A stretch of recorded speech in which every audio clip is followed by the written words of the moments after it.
In this week's episode, it's a Disney Channel Fan Fest and overpriced Pixar Pier special event time. Diggs got to the park early on Saturday for the Fan Fest, and he's got all the deets. Did he get to do a meet and greet? What panel was the best? And most importantly, what the heck is a Bizaardvark? A special event is coming to herald the opening of Pixar Pier. But we're all in agreement that a root canal would be a better waste of money, and you'd end up with a fixed tooth. Also, the Churro Challenge, Anthony goes to that other park, Agents of S.H.I.E.L.D., and more on this fossilized episode of the MousePIRE Podcast. I'm Anthony. I'm Diggs. I'm Tim. Welcome to MousePIRE, your source for Disney, Star Wars, and everything in between. This is the podcast where both empires collide. Ladies and gentlemen, boys and girls, welcome to the MousePIRE Podcast.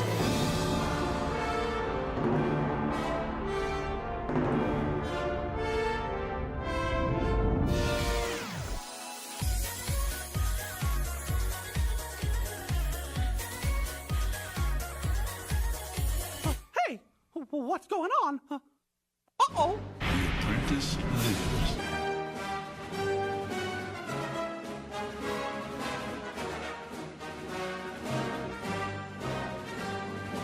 What is this? You best start believing in ghost stories, Miss Turner. You're in one. Think out me how to show up. You never had a friend like me. Some imagination, huh?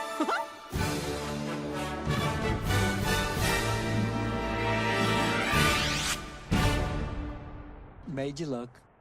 Happy birthday. Yeah, happy birthday to Mickey Mouse. To yogurt. Oh, no, none of those things. Well, are you sure about that? Because I saw an article today that's saying something about actually Playing Crazy came out, of course, before Steamboat Willie, because Playing Crazy was a little 30 whatever second little thing. I don't remember what it said.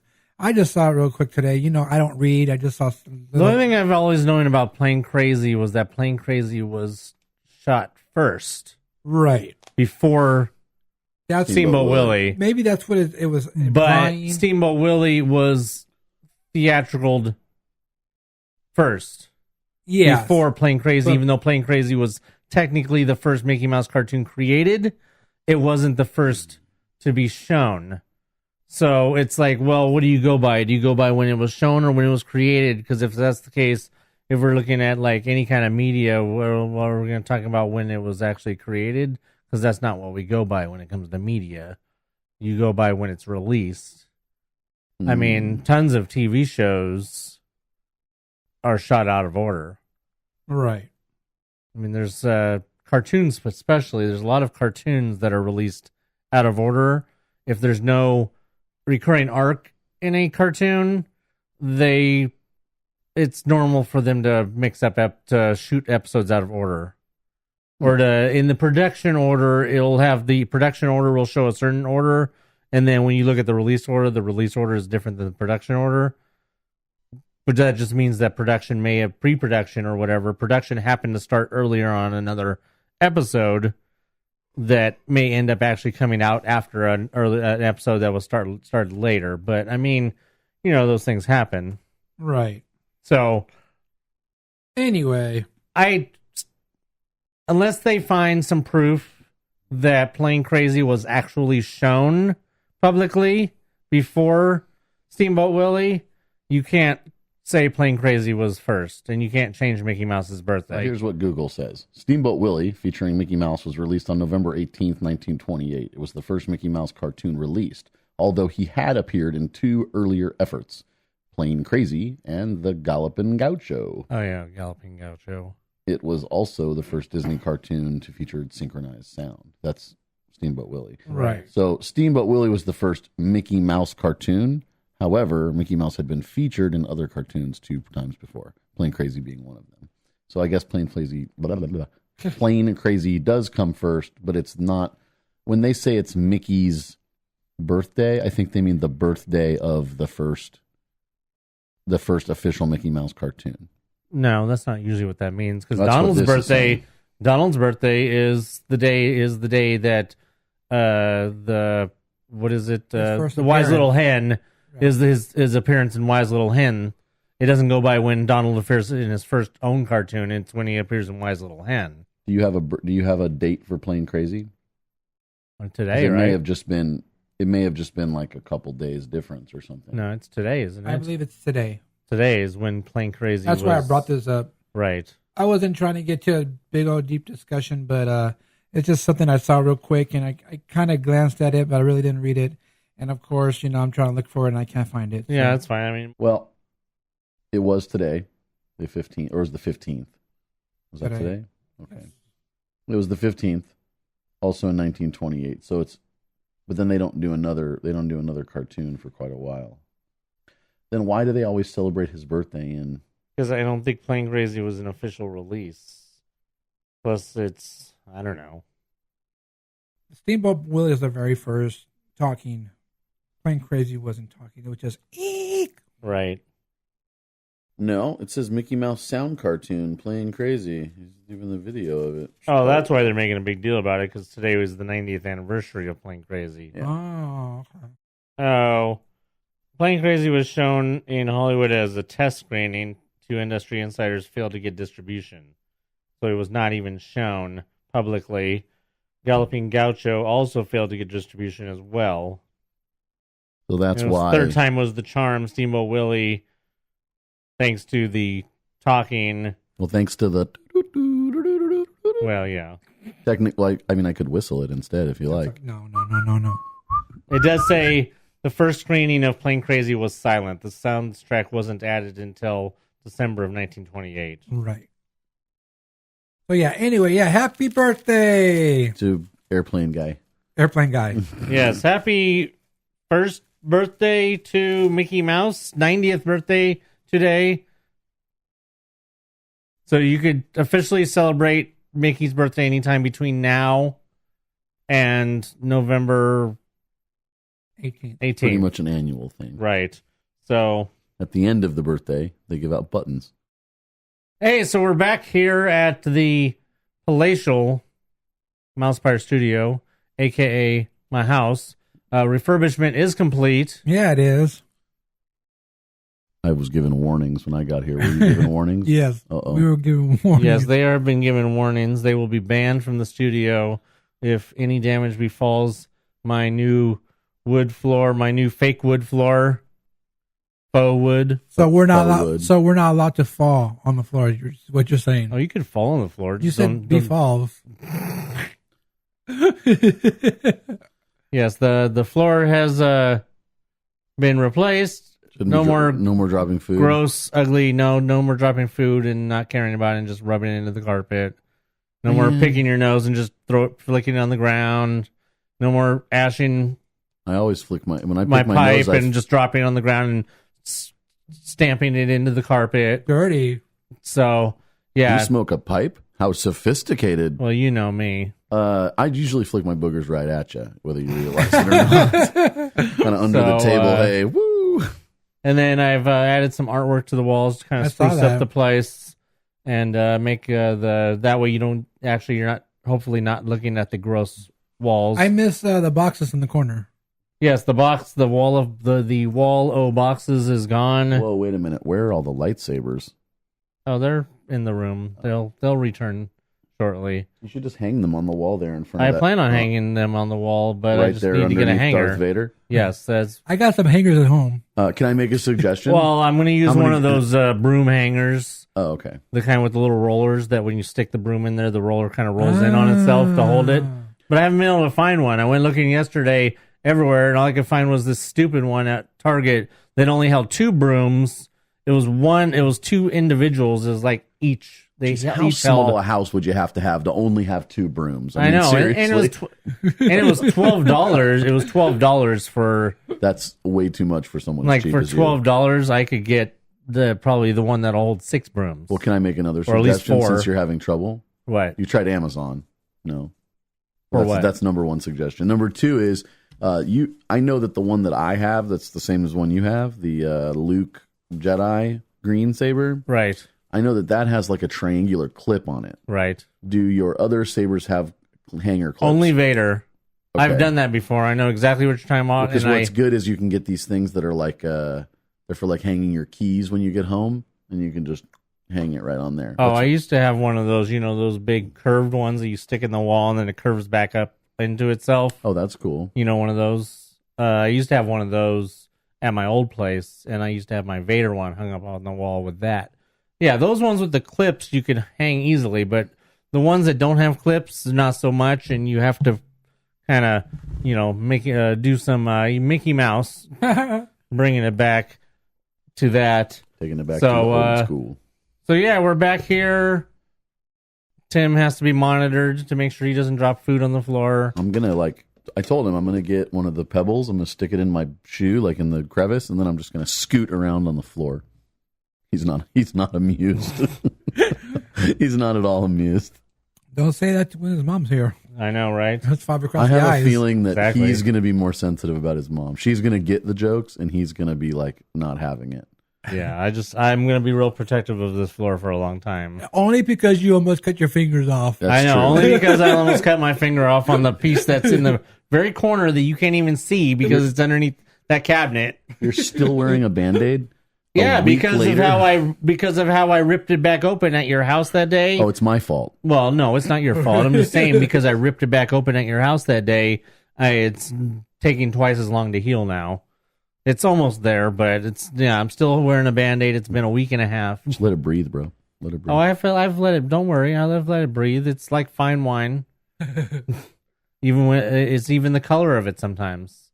All right, so moving on, we had some sad news we got the news yesterday, but on Sunday, the great Margot Kidder passed away, age 69, another one way too young. Now, of course, everybody knows Lois Lane in Superman will always be the number one thing. Well, growing up for me, I think for us, our age, we had Carrie Fisher, Princess Leia. We had Karen Allen, Marion Ravenwood in Raiders of the Lost Ark.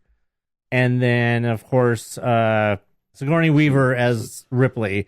I mean, the early 80s, you had those 4 badass women right there that, they didn't need really... I mean, sure, Lois Lane needed Superman to catch her when she fell off the building. But for the most part, she was going out and she's pretty badass. Lois Lane's always been pretty badass. She embodied Lois Lane. Now, I will bring this back to Disney because some people may forget she was in a little movie called Trenchcoat for Disney with, what's his name from Airplane? With the guy from Airplane? Which guy from Airplane? The main guy in Airplane. Leslie Nielsen? Yeah. You've clearly never seen Airplane if you think he's the main guy in Airplane. I know you're talking about that. Yeah, him. Yeah, I don't remember his name. He's in it also. But yeah, a lot of people forget that, she was in a Disney movie called Trenchcoat. Oh. I don't really remember what it was I about. don't It was like remember she gets... either. It's like a lot of those movies in the 80s, like Gotcha and stuff like that. It's like they end up mixed up in some sort of espionage that they don't want nothing to do with. And Like all the Leslie Nielsen movies. no. Yeah, that's exactly what they're about. What Leslie Nielsen movies? Pretty much every one that was ever made is like he's some sort of agent, and then there's some situation nobody really So you're wants to talking be about Robert involved in. Hayes. Oh, yes, Robert Hayes. Robert Hayes, yeah. Yes, Robert Hayes and Margot Kidder in the movie Trenchcoat. I believe it's 1983. Like I said, you had anybody growing up in the early 80s, those it's undoubtable that those 4 women were pretty important as far as examples of strong women in the early 80s. Alrighty then. And, yeah. Way too soon. All right, so moving on this past Saturday, they had that Disney Channel Go Fan Fest at Disneyland and over at California Adventure. And I went over there to check that out. But, real quick, before we get to that, you went to the Jurassic Park thing. Yes, I did. So why don't you talk about that first? Okay. I'm actually interested because this fool decided he was going to send me pictures of food. And I was like, what the hell? Hey, I'm like, it's all fair. He gets to he goes to special events and sends pictures of food to me of, even if it's food that we've already seen and had before. I go to a special event, and if they have food that is like, cool and unique, I'm going to send him pictures. Yeah, that's right. Of course, I've been talking about the Jurassic Park 25th anniversary celebration event at Universal Studios for a while now. That was this last Saturday. Was that where everyone found out that they're going to convert the ride to? No, that is not where everybody found out. I do think that may have originally been part of the things that they were going to announce, and that somebody leaked it and it screwed up their plans, because then they almost the next day after those plans were leaked about Jurassic Park the ride closing, they officially announced about Jurassic Park the ride closing. So I mean, I'll just mention that real quick. For those that don't know, they announced that Jurassic Park the ride at Universal Studios Hollywood will be closing, not in Florida, in I believe September. So in other words, after summer of this year, and will not reopen until sometime in 2019. It is getting a major overhaul, basically to be Jurassic World. Basically, they're bringing it up to the new technologies, hopefully, and bringing it up to probably include some Jurassic World, elements to it. My hope is that they're not just going to add screens, because that seems to be Universal's MO. I know. They do it really well. Don't get me wrong. It's also Disney's MO too. Well, look what they've done with the dark rides. The thing that they've done with Universal, Disney does it more understated. Universal's, all of their new attractions are half real attraction, half. Well, I understand what you're saying about Harry Potter. Potter is that the Gringotts ride is like literally half roller coaster, half projection screen. Well, I don't know about Gringotts because that's in Florida, but that's the perfect example, right? And, even the Hogwarts ride too. Well, the Hogwarts ride, and then as well the you could say Transformers is like that, but then Transformers is based off of the Spider-Man ride from Florida, right? Which is a very old attraction, but it's an awesome one, but it's old. Right. I rode it in. You remember when it came out? What? Spider-Man? Yeah. I rode it in 2001, so it's way earlier than that. I rode it in 2003. Okay. So I think 99 is when that park opened. Sounds about right. But anyways, getting back to Jurassic Park, yeah, they're going to close it and reopen it with some elements. I don't think if they do have some projection, they might, but I don't think it'll be a lot, because, I mean, everything's already there. Hopefully it's just going to be switching out some dinos and replacing them with dinos that have appeared in the Jurassic World. They might include some volcano element to go along with the new movie, having the volcano and lava. Do you think instead of a floating Mickey ear hat, maybe they'll have like a rose gold headband? That would be hilarious. Like just a nod to Disney. But, I mean, you're definitely going to have some things coming out. I mean, you may have, who knows, they may even change the T-Rex. I think the T-Rex at the end will stay the T-Rex, because the T-Rex is still iconic and is actually still in the new movies. Yeah, so, but it's like a more badass T-Rex in the new movie. Well, no, right? It's the same T-Rex from the very first movie. The T-Rex that's in Jurassic World and Jurassic World 2 is the same T-Rex from the very first Jurassic Park movie. Okay, cool. I didn't know that. Yeah. So it's the same T-Rex. So, I mean, it's no reason to get rid of the T-Rex at the end, but, just different things that they'll probably change. So, and bring it up to date. And then, of course, that stupid Jeep that never worked. Right. I mean, I worked there, and so fortunately, I had plenty of opportunities to see the Jeep work. But, 9 people out of 10, if you ask them if they've seen the Jeep work at Jurassic Park, probably have said no. Later. Yeah. Have you ever seen the Jeep work? Never. I really can't tell you. Wait, tell me what it's supposed to do. Yeah, I don't remember what. Well, when you come around past after the Raptor pin, and before you go inside where you see the Mickey, there on the right, there's the Jeep hanging. Oh, and then it goes like this and goes down. Yeah, it's supposed to fall down and come down and splash. I've seen it work. I've seen it work. Yeah. Yeah, most people have seen it work. Maybe. But then again, I was on that ride when it was new. Right. So it worked in the beginning. Right. Well, I mean, just 2 years ago they fixed it again, and then it broke again, and now it still doesn't work again. So, but anyways, getting back to the event. Yeah, so that was announced, and I think that was originally supposed to be. So we got there. It was cool. We got there. We started with. I had actually heard, not until later, I heard that the Friday event actually was a fiasco. That they weren't organized. I don't know. You went Saturday. I thought went you Saturday. were going Friday. No, I had mentioned that I wish I had gone Friday because then we could have went Saturday to Disneyland for the Disney Channel thing. But now I'm glad I didn't go Friday. I actually wish we would have gone Sunday now, and I'll get to that in a minute. So we saw the movie. They showed the first 10 minutes of Jurassic World 2 before they showed us Jurassic Park. They had a special video from the actual director of Jurassic World 2, and then he says, "Oh, here's the first blah blah blah minutes of." Basically, it's the whole beginning. It's the first beginning. It's the beginning of the movie, and it was really cool. I'm like, "Oh, this is neat. That's something exclusive." Because we're like, they're like, no filming. I'm like, oh yeah, so somebody's really going to film a 25-year-old movie. But then, we get in there and they had that. So that was kind of cool. Definitely the beginning of the movie looked amazing. So I have high hopes for the Jurassic World 2 to be pretty good. But, I'm sure. I mean, none of those movies are bad. Yeah, well, I don't know. Jurassic Park 3 wasn't great. Jurassic Park 2 the ending was bad with San Diego. Yeah. But, well, that's what they're supposed to be leaving the island, and that's kind of what I'm a little bit I know, me excited too. about. It's like, they're no longer contained on an island. This could get bad. I know, I just don't want it to be a repeat of San Diego at the end of Jurassic Park 2. Oh, right. But, so after that, we go into the park. We go down. By 9 o'clock, they have gotten everybody out of there, so it's just the exclusive people downstairs in the studio center, where Jurassic Park and the Mummy and all that crap is. We're down there. It's just us. They have a stage set up. It's really cool. They didn't have any special lights. I didn't take any pictures. It was all just run of the mill shit. So I didn't see anything special. So I was like, okay. I'm like, oh yeah, that's right. They're gonna have a DJ in between stuff. I'm like, ugh, stupid stuff. Your favorite. It's like they're not even playing. If you're gonna have a DJ say, hey, let's play some music from 1993. No. Yeah. Well, you think that somebody, if they were getting... Of course, we get Uptown Funk. Yeah. Which is fine, but, I know your side. You'd think that if they're going to hire a DJ to DJ specifically at the anniversary party for Jurassic Park, that somebody would remix the track. I mean, these kids now do remixes on the fly. You think they could have gotten somebody Michael just to go...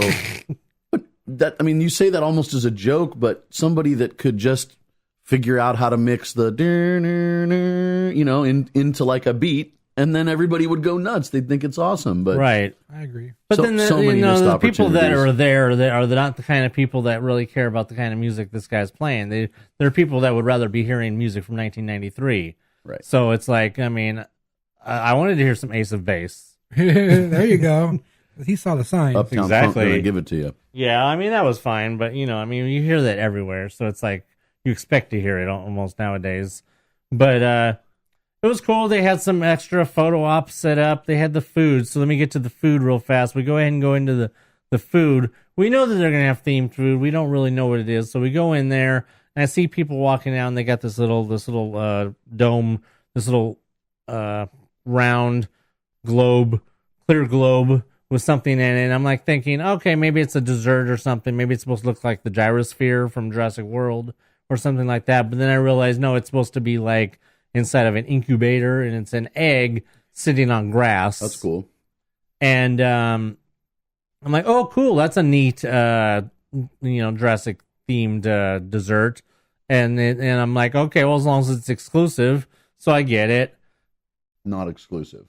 No, it was exclusive. Oh, it was exclusive just for the event. So what is it? It's a parfait with what's on top. It's not really even a parfait. It's just the bottom is nothing but chocolate mousse. It was I almost wanted it to be a parfait because that mousse, I started getting in there, it's way too much. It's just all mousse. The egg itself was a hard, almost candy shell, white chocolate, covered brownie.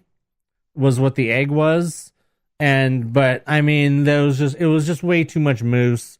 I could have used with a layer of some raspberry or that sounds good too. Or some cake or something under there so it wasn't all just mousse. But it was good. There was so much mousse that we ended up bringing it home. And then the other they had a couple cookies, which are nothing really to report about. But the other main dessert that they had was an ambered. Oh, that's crazy looking. Yeah. Oh, he was. I didn't know you. I didn't remember if I sent you a picture of that one. I was literally just thinking that would be super cool if they did the amber. The flavor on it was kind of blah. It was. What was it? It was supposed to be amber flavored. It was Jell-O? It was more of like the guy described it as a passion fruit. It's Jell-O. But yeah, it's Jell-O. I tried it. I didn't like it. What was the Rebecca thing ate inside? all of it. I forgot to ask her what the thing inside was. I don't know if it was just like a drop of some sort of. You know what? I don't even know. I don't even know what the inside thing was. But it was amber. It looked like it was supposed to look like the mosquito in the amber. It was really cool. They had a couple cool, That's cool. themed cookies. One with the Jurassic Park logo, and the other one Can I say that one of my favorite looked mashup, like a skeleton, like a fossil. one of my favorite mashup images ever is Rex as the Jurassic Park. Oh, You yeah, ever seen that? maybe, probably. I had one on a button at one point that I think I made or somebody had made. It's Rex, but his silhouette instead of the Jurassic Park. It's just I love mashups. And then the like that. exclusive entree for like actual food was a Jurassic beef ribs and homemade barbecue sauce with mac and cheese and fresh steamed and buttered broccoli. That sounds good. Let's see the picture. Oh, it was. You got dinner and the desserts and all this as part of your $100? No. We had to buy that stuff. Oh, okay. No. Oh, we didn't pay $100. We only paid $69. Well, okay. Remember, Same it was Disneyland. That's better. Yeah, this ain't Disneyland. Yeah, so the ribs were really good. I should send you a picture of the ribs, right? Yeah. Yeah. Okay. The ribs were really good. They were beef ribs.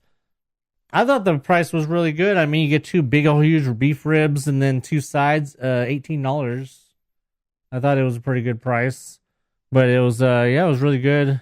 I don't know if you probably wouldn't have liked the sauce, but the meat itself you would have probably liked. I don't know if you like beef ribs. I've never really eaten ribs, so I mean, I'm sure you would eat the meat. It's just all the work to get the meat. You're probably not probably a fan of. all the work.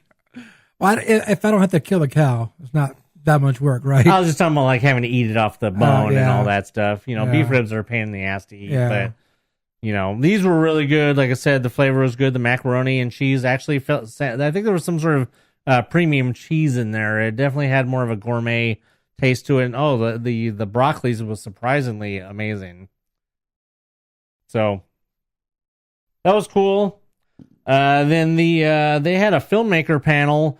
They had 3 different lineups each night, or they had a different lineup each night. The first night, I don't remember who was there, but it wasn't anybody as big, because then supposedly what Rebecca heard as we were passing a cast member is that a cast member said that we were supposed to have gotten Spielberg on himself on Saturday. Oh, really? But he had to cancel. So who we did have, that was scheduled, was Gary Marshall, the producer. Oh, wow. Yeah. Phil Tippett, the puppeteer. Oh. Who's done everything, and then the actual technical advisor, the paleontologist Jack Horner, was there, and then the person they got to replace Spielberg Is? Laura Dern. Oh, really? Oh, I Yeah, like so we Laura got Dern. Laura Dern, which was cool because she was telling a bunch of good stories. Well, everybody was telling good stories. It was awesome. I just want to say real quick that I mentioned earlier that I would rather have gone Sunday. No offense to Laura Dern, but they got Jeff Goldblum. Oh, dang. If you'd had Laura Dern and Jeff Goldblum together, that would have just been like, you know. All I know is I feel sorry for Friday because they didn't get nobody good like that. All right, so real quick. Oh, and this was all each one of them was moderated by Colin Trevorrow, the director of the first Jurassic World and former Star Wars Right. Episode 9 director. I was going to ask you real quick, how was the crowds? The crowds was like nothing. I mean, there was like, they had this stage set up and the crowd was like out, like maybe the crowd was as deep as this room. But there was like a crowd out here and we were back here. And then all of a sudden I realized, okay, I skirted around to the left side of the crowd and I was able to get real close. I mean, look, that's how close I got. Oh, okay. Wow, that is close. So, I mean, it was really, really like a small crowd. Like, I mean, I'm not good with numbers with a big crowd like that, but it definitely was nothing like whatever a Disney event would be. Yeah, I was wondering about the size of the event. It was. I mean, yeah, because you had to figure at least probably 75% of the people that were there for the panel watching. I mean, there might have been still people on the ride or doing other stuff, but I mean, yeah, no, it was super small. I mean, we're talking hundreds. I mean, cool. I don't even know if there was 1,000 people there. I mean, there could have been, but I don't know where they were. They got eaten by dinosaurs. I don't know. It just seemed really, really small crowd. It was great.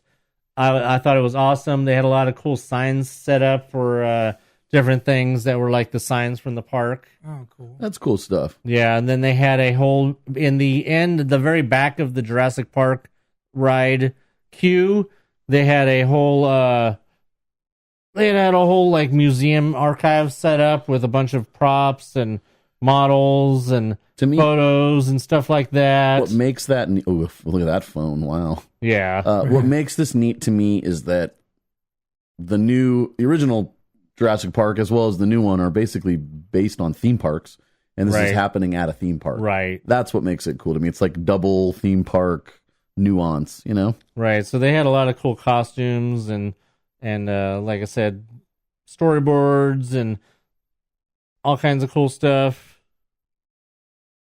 So it was really cool. I liked it. They had a lot of cool stuff. Also at the when the theater, because they had the theater was completely shut down while they did the screenings for Jurassic Park. So there wasn't even anybody else coming in. It was just the people watching the Jurassic Park screenings, and they had some props set up in there too.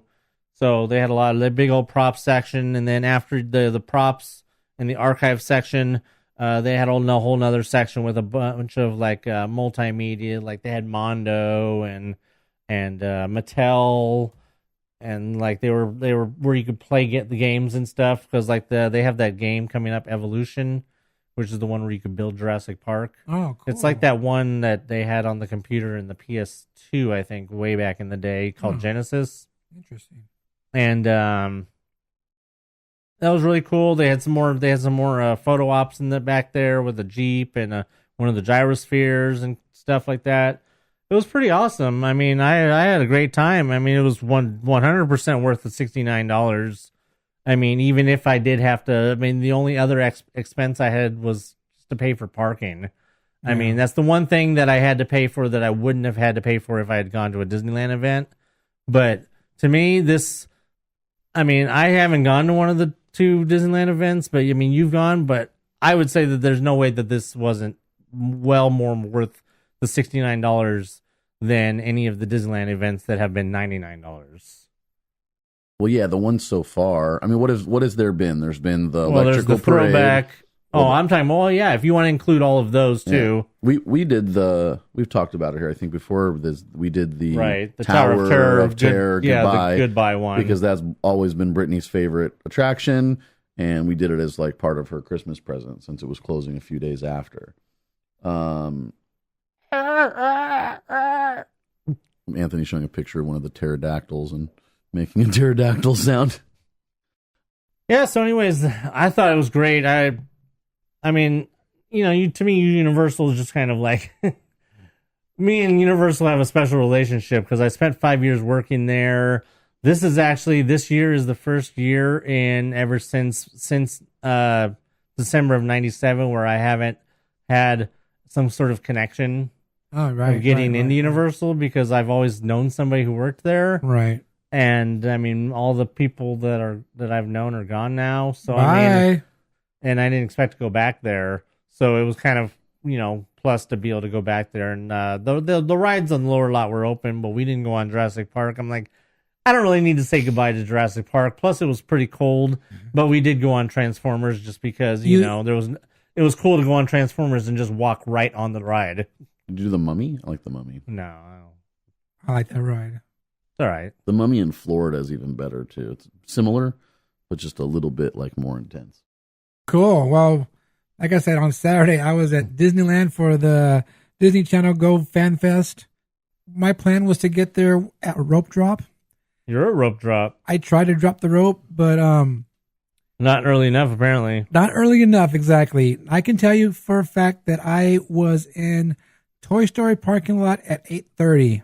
Wow. Exactly, wow. I only got about 2 hours and 15 minutes of sleep. I woke up, I got ready, and I took off. I got in the parking lot at 8:30. The line for the bus really wasn't that bad. I got in line, one bus loaded, and then I had to wait for the other bus, and then I got on that bus. So it wasn't really that bad until you got out over there to get your bag checked, and those lines were long. They were all open, but everybody was there trying to get in, so that took up all the time. By the time I actually got through security and got into California Adventure, it was already 9:20. So 20 minutes waiting to get through security, and I head over to get my wristband so I can do the meet and greet, and they only had 2 meet and greets available. One was Raven's Home, and the other one was Bizaardvark and something else. They were both together. So the thing that you gave up all the sleep for was already done by the time. Yes, I was trying to get the meet and greet for DuckTales, and those wristbands were already gone. Did you go line up anyway to try to get one of the, we didn't show up spots? Or the person didn't show up spots? I don't think they do that. I don't even think because I don't know. I went up there and I was like, okay, I can do Raven's Home or Bizaardvark, and the other one, I forgot what the other one was because that's the one I was going to. But anyway, and when I walked up to that person, she said, "Oh, you're my last one." Well, I was like, "Oh, okay, cool."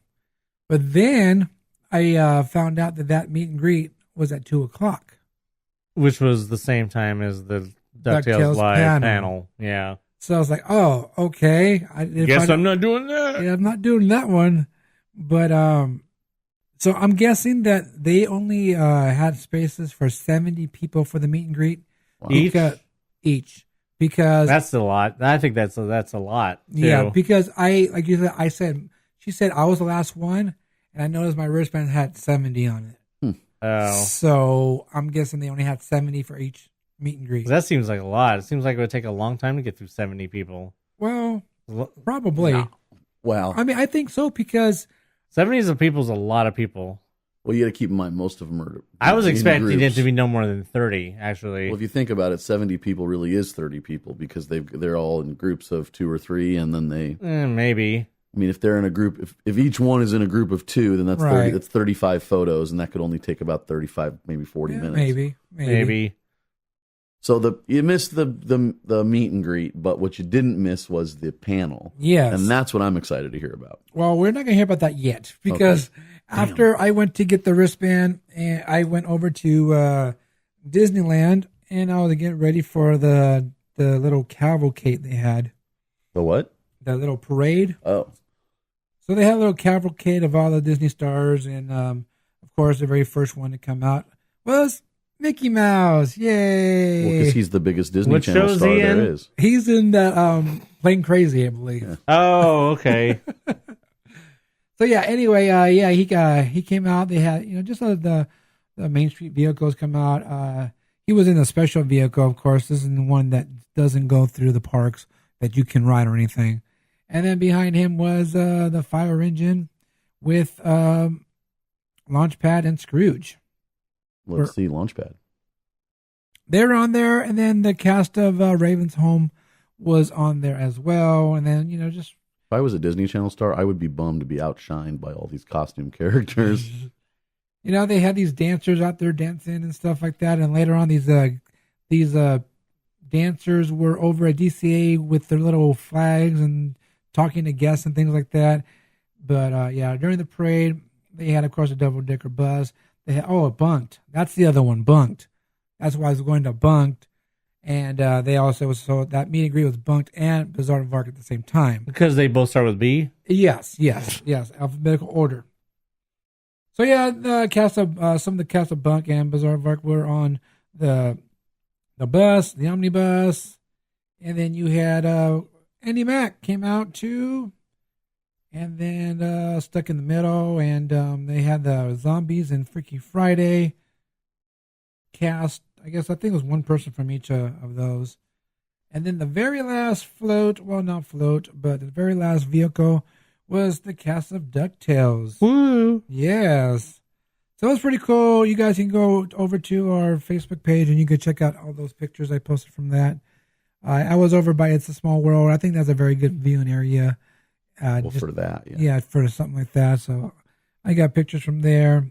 And then, I just roamed around the parks until the DuckTales panel, which was at 2 o'clock. And when I got my wristband, I went over to Stage 17 to find out how this is going to work, how you line up, blah, blah, blah, blah. And, of course, the cast member, had no information. Well, she had information, but it's not what she told me when I got there, because she said that they weren't going to allow people to line up until an hour before the event. So basically, 1 o'clock, you can come and line up. No, they were already lined up before then. Of course. Because I went over there and they already had a pre-line over at the Suncase Theater or Showcase Sunset, whatever, Muppets Theater. So it's a shortened version. Yeah. They had a queue line waiting over there to actually get into the queue line. So they had a pre-queue line for the queue line. So how long before they started pre-queuing did you ask about when you could queue up? Right there, it was like 9:30 when I asked them. And what time can you line up? And maybe at around 11 they started letting people line up. Maybe, I don't know, because I got over there after probably about a little after 12:30 or something like that, and there was already people waiting in that pre-queue line. I mean, especially being you weren't with anyone else at the time. If I was there and I wasn't with anybody else, I would basically have to insist that they let me be in that line or make sure I'm one of those people, because if they essentially told you to go away, but then at some point decided to let other people do what they told you weren't allowed to, and you missed out on it because of that, that just gets me. Like I said last week, sounds like a con. So anyway, I got in line. As soon as I found out that everyone was already, lining up for that, I, went and I got in line and, waited until we were able to get in. As long as you got in, right? And I actually liked the way they did this. It wasn't, come in and grab a seat. It was actually come in and you're going to sit where we tell you to sit, which is the way it should be done anyway. So, it wasn't like going move down to the end of every row, right? Well, they tell you there's basically 10 seats in a row, and they're telling you come down this, and they tell you sit right here. So I sat down. I was in the 6th row, so not bad. And he texted me and he was like, "The eagle has landed. Woohoo! It's happening." All right, so I got in there, sat down, and of course, they have someone who comes out and starts talking to the crowd, get the crowd going, and they play the theme song and tell everyone to sing, blah, blah, blah, blah. They bring out another guy who's going to be what do you call that guy? The announcer? Well, the host. What did you call him earlier? Host? Moderator? Yes, the moderator guy. He came out and introduced the cast of DuckTales, and they all came out. Yeah, I guess he's some voice. Oh, the voice coordinator or voice. Well, he's a voice actor, but he's a casting person also. Yeah, for the show. Yeah, because Rebecca had told me his name, and then she looked him up and was telling me a bunch of stuff, but it was like all stuff that I was like, he's basically nobody. So anyway, he came out, like I said, introduced the cast. They came out and everything, and they actually did the live reading. We were talking about how they were going to do a live reading. And they did one of the episodes. Now, did you watch the panel? No, I haven't watched it yet. I have the video of it. Okay. But I do know that it was written specifically for that. From what I hear. Fan Fest? Yes. Because I believe they said it was supposed to be an upcoming episode or something. But I think that they've decided to use it just for that or something.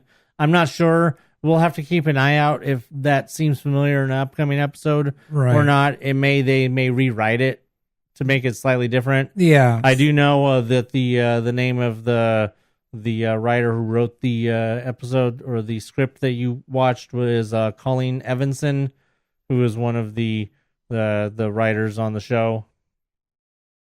So anyway, the episode was about Scrooge's birthday, and it was really cool. It was funny.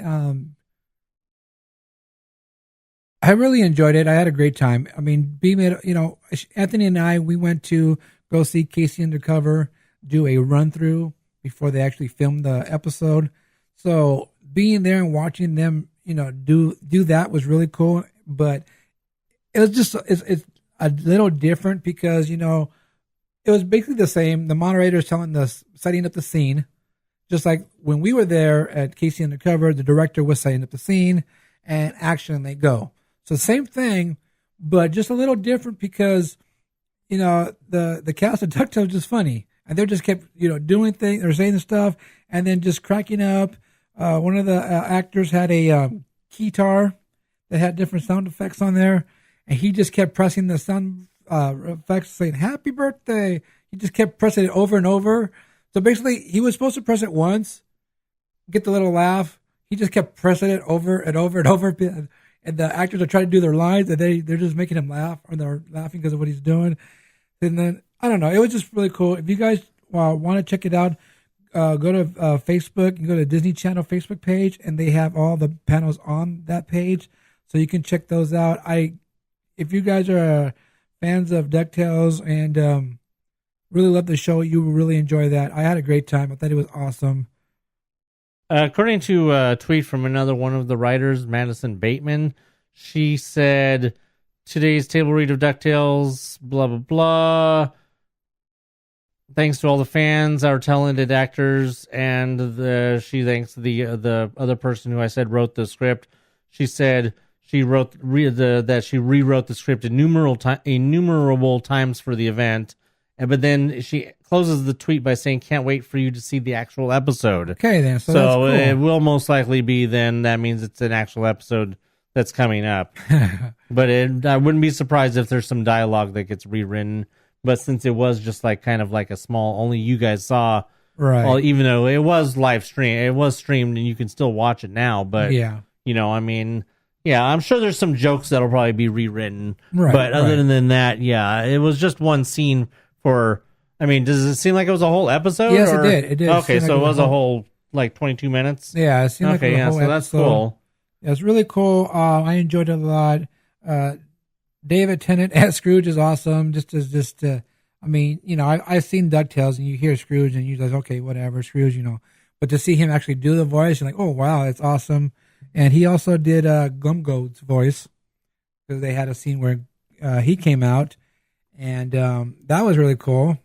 David Tennant made sure to note that he's the first Scot ever to voice Glumgold. Right. So it was awesome. It was cool. I would love to see more of that. I would love to see Disney to do more of that. Do a live read of any other animated show. That'd be pretty cool. Because they did say this is our first fan fest. They've been advertising that. Like on Disney Parks blog came out or something, our very first fan fest, whatever. And if they were to go and decide, let's do it again next year, and I don't know, do another live, reading from. They have enough shows where they could almost do something like this, and almost do it like a Star Wars weekends. Yes, where they have multiple weekends, where they do multiple shows over multiple weekends. They have enough shows. They can even go back and bring back some older shows like Gravity Falls, or Phineas and Ferb. Yes, that's what I was thinking about that too. Or you have upcoming shows like, I know that they've already done the pilot, but the Big Hero 6 show coming up. Don't they do this stuff at cons too? Yeah, this is the kind of thing that you usually see only at cons. Yeah, I've never been to those, but yeah, that'd be pretty cool if Disney says, decides, we're going to do this again, and they bring other animated shows, and so people can see, stuff like that. I think it'd be, great. I saw the panel for Stuck in the Middle and Andy Mack. I saw that on the Disney Channel Facebook page, I thought that was pretty cool. Basically, just talking to the actors, and they're talking about the shows, talking about how they portray their characters. I mean, stuff like that is pretty cool. You've seen that before done. It's I think the live reading is more interesting than watching the panel of these actors talk about the shows. I mean, usually that's what you get at most panels at a con is just the actors up there, and then usually they'll talk about things, but then usually they'll open it up sometimes for audiences. Yeah. Audience questions. They had questions already given to them. Oh, okay. So the moderators, there was two. Well, that makes it go faster. Yeah. Because once you open it up to the crowd, unless you have somebody that's monitoring questions, and you end up with questions that you can't really do that, especially then because you're going to end up with inevitably somebody's going to get up and want to talk about Doctor Who. Right. So... Right. But I was talking about the Andy Mack one. Oh, right. Yeah. They had a request. Well, I meant just in, I was talking about just in general as far as question and answers. I know that with the DuckTales, they were doing the live thing, so they wouldn't have done a question and answer anyways, because that took up the whole time. But it's the different formats. But yeah, it's definitely more interesting to see the live read. Especially, I mean, unless you're super invested in a show and you like hearing the behind the scenes type stories, those are the kind of things that usually you get a lot of times in con panels.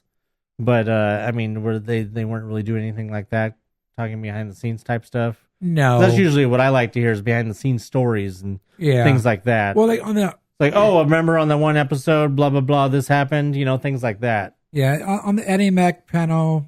And Stuck in the Middle, they were just asking basic questions. Who's the prankster? Blah, blah, blah, blah. Yeah, see, that's boring. Yeah, I agree. It's just, who cares? Give me something interesting. But, of course, they asked, for Andy Mack, is there any new couples going to come in the next season? Da, da, da, da. And, of course, we don't want to give things away. But, yeah, I mean, if you guys want to watch that, go over to, like I said, to the Facebook page. See, the Andy Mack one is the one that I would have wanted to ask a question, because that's the kind of one that you want the person to get up there and be able to ask, the hard questions, like what's it like having the gay relationship on the show and things there like. Was no question. They don't want it. They don't want people asking those questions at the middle of Disneyland. No, see, that's the problem with having something like that. Is that right. That's the kind of situation you want those kind of questions, but they don't want those questions because of where you are. See, it puts a crutch on the kind of questions you can ask at that kind of con type panel when you can't ask real good questions. So it's kind of dumb. Well, because then you're skirting around the real issues of the show. I think Disney does their best to push the progressive agenda, so to speak, and allowing for that type of stuff to exist in cartoons and children's shows and so on. We don't. I'm not saying it's enough. I'm saying that a lot of people disagree with that completely. Well, as much as they love Disney, they just can't get past. I mean, even though there's not really 1 million moms, they're still out there. But at the same time, I don't think they want to talk about how they're doing that. No, they just want to do it and let it be what it is. But they don't want to have Disney doesn't want to talk about it. Disney doesn't want to have a full-on discussion about why they're doing it or what their view is. I'm sure the cast would be more than happy to talk about it, because I'm sure that they've been asked. I mean, I'm sure they've been asked by media. I think they just don't want to touch on it. Disney, we are doing this because it represents families in today's world that are fans of our media, and we want our media to represent the fans of the media, and they just leave it at that. They're not saying it's okay, it's not okay. They're just, this represents who our people are. Now I have a question. Did you have to leave after the DuckTales panel and get back in line for Andy Mack, or how did that work? Did they empty the room after each panel, or? Because DuckTales was the first panel, right? Woo! All right, so Andy Mack was at 3 o'clock. DuckTales was at 2. I didn't stay for Andy Mack because I had to go do. Oh, you watched it on the thing on your phone? Yeah, I watched it later. Oh, I don't know why okay, I think you did say that, but then for some reason I placed you in the room all of a sudden. Yeah, no, I did. I would have. I wanted to stay, but I had to go do my shot. I had to eat, and it was already late. But my question though, did they empty the room. So they did make everybody leave. Yeah. And then there was already another line waiting for Andy Mack. You could have went right into the line because there wasn't that many. No, because when I walked out, people were walking into the line. The same with DuckTales, Because even though, when I was going into stage 17, I saw just regular people walking up into the line. So Okay, that's cool. I think there was enough room for DuckTales too. But yeah, I couldn't stay. I wanted to, but I had to go and do my shot and then eat. But it's a good thing. Like I said, I was able to be at home and watch it on my phone.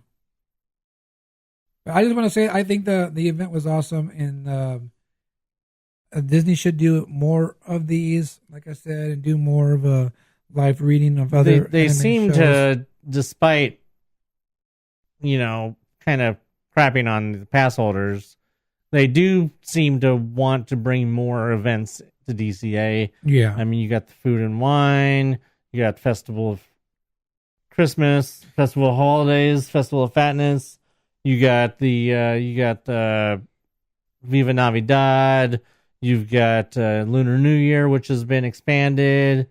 You got this now, which maybe it might be a recurring thing.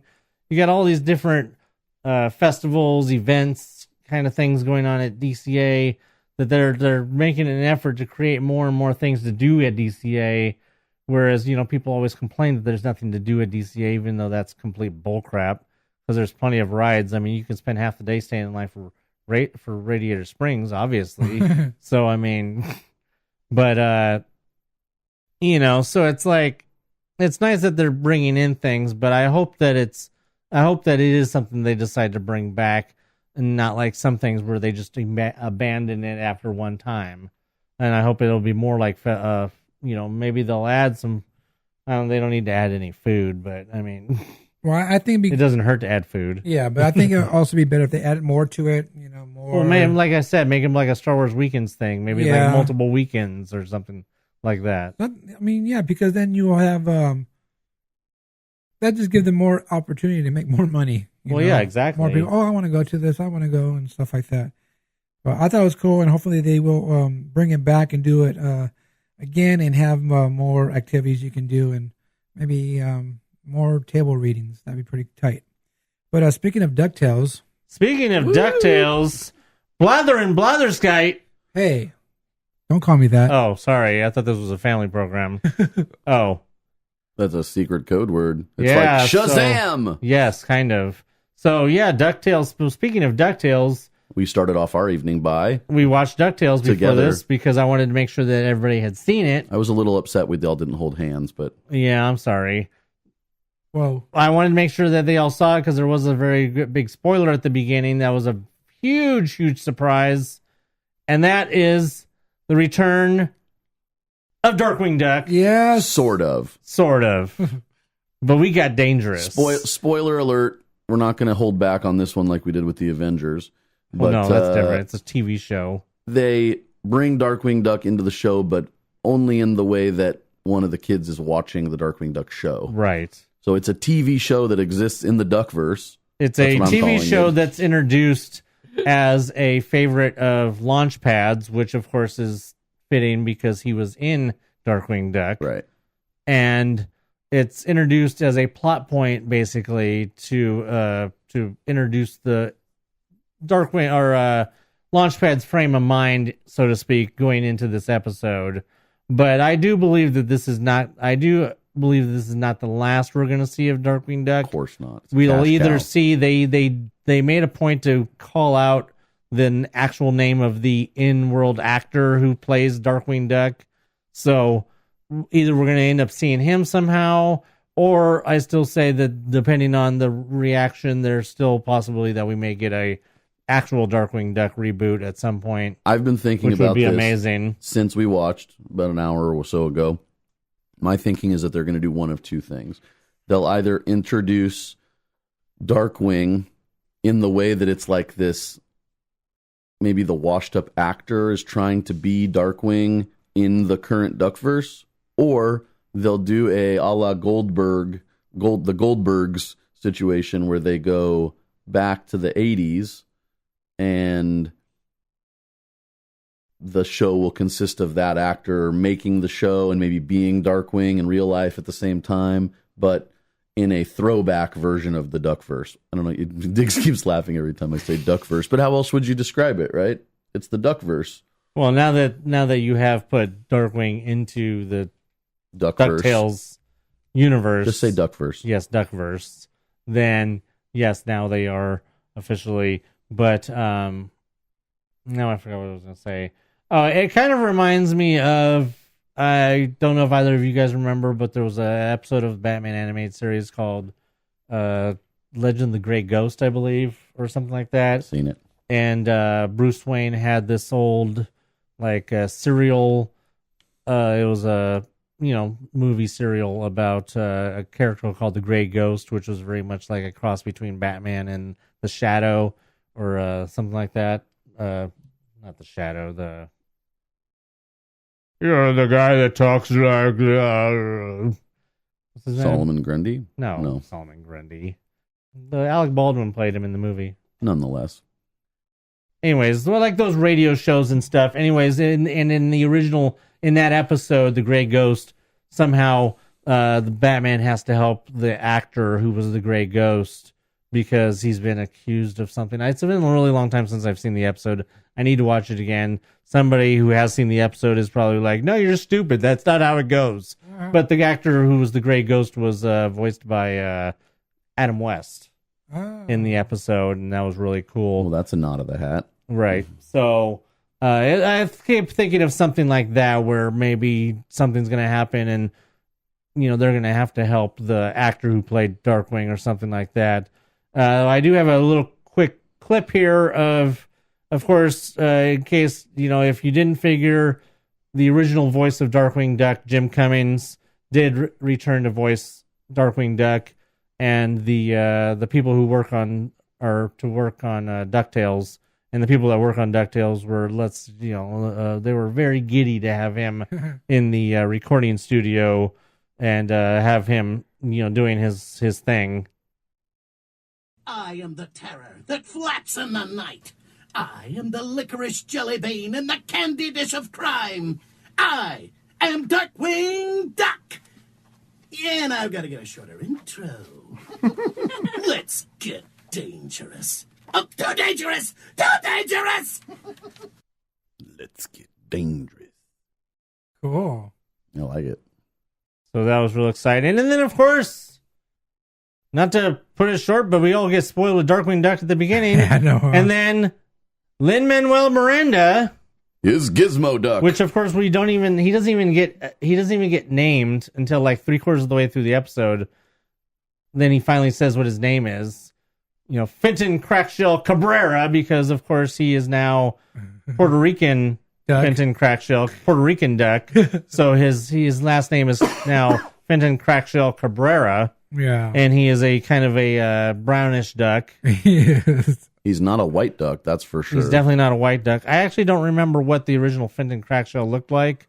We'll have to do some research. I'll have to look at a picture of him from the original DuckTales and see if he was brown or if they did change that, like they changed the name. But yeah, Lin-Manuel Miranda was great as Gizmo Duck / Fenton Crackshell Cabrera. And then we determined that Gizmo Duck is essentially a cross between Iron Man and Inspector Gadget. Inspector Gadget, yeah, which is what he's always been. So, but it was done really well. It was done really well.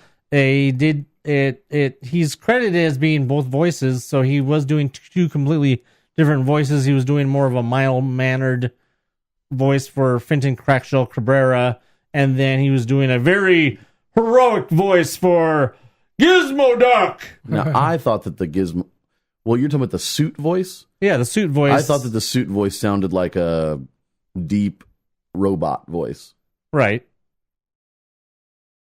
But they didn't credit Gizmo Duck as being a different voice. Oh. Lin-Manuel Miranda gets the credit for being both voices, so I have to assume that the robotic, deeper voice is definitely him just being a little bit more like this. Yeah. Woohoo. So I thought it was a great episode. It's actually probably, there's been a lot of really great episodes on the new DuckTales. A couple that fell flat, but most of them were really they're good. fine. You can't have every episode. You can't hit every episode out of the park. I think with that cast, you could. You could, but It's just if you want to tell good stories, decent stories over multiple seasons, hopefully, you have to, do things and be creative sometimes so that way you don't run out of ideas. Otherwise, you become The Simpsons. The Simpsons. And then you just have to, consistently recycle writers. But I mean, the writing staff at DuckTales seems to be doing a crack up job. So I'm enjoying it. If you guys aren't watching DuckTales, well, what the hell are you doing? What the hell's wrong with you? Yeah, you suck. Not watching DuckTales. Man, Anthony's mad. Yeah.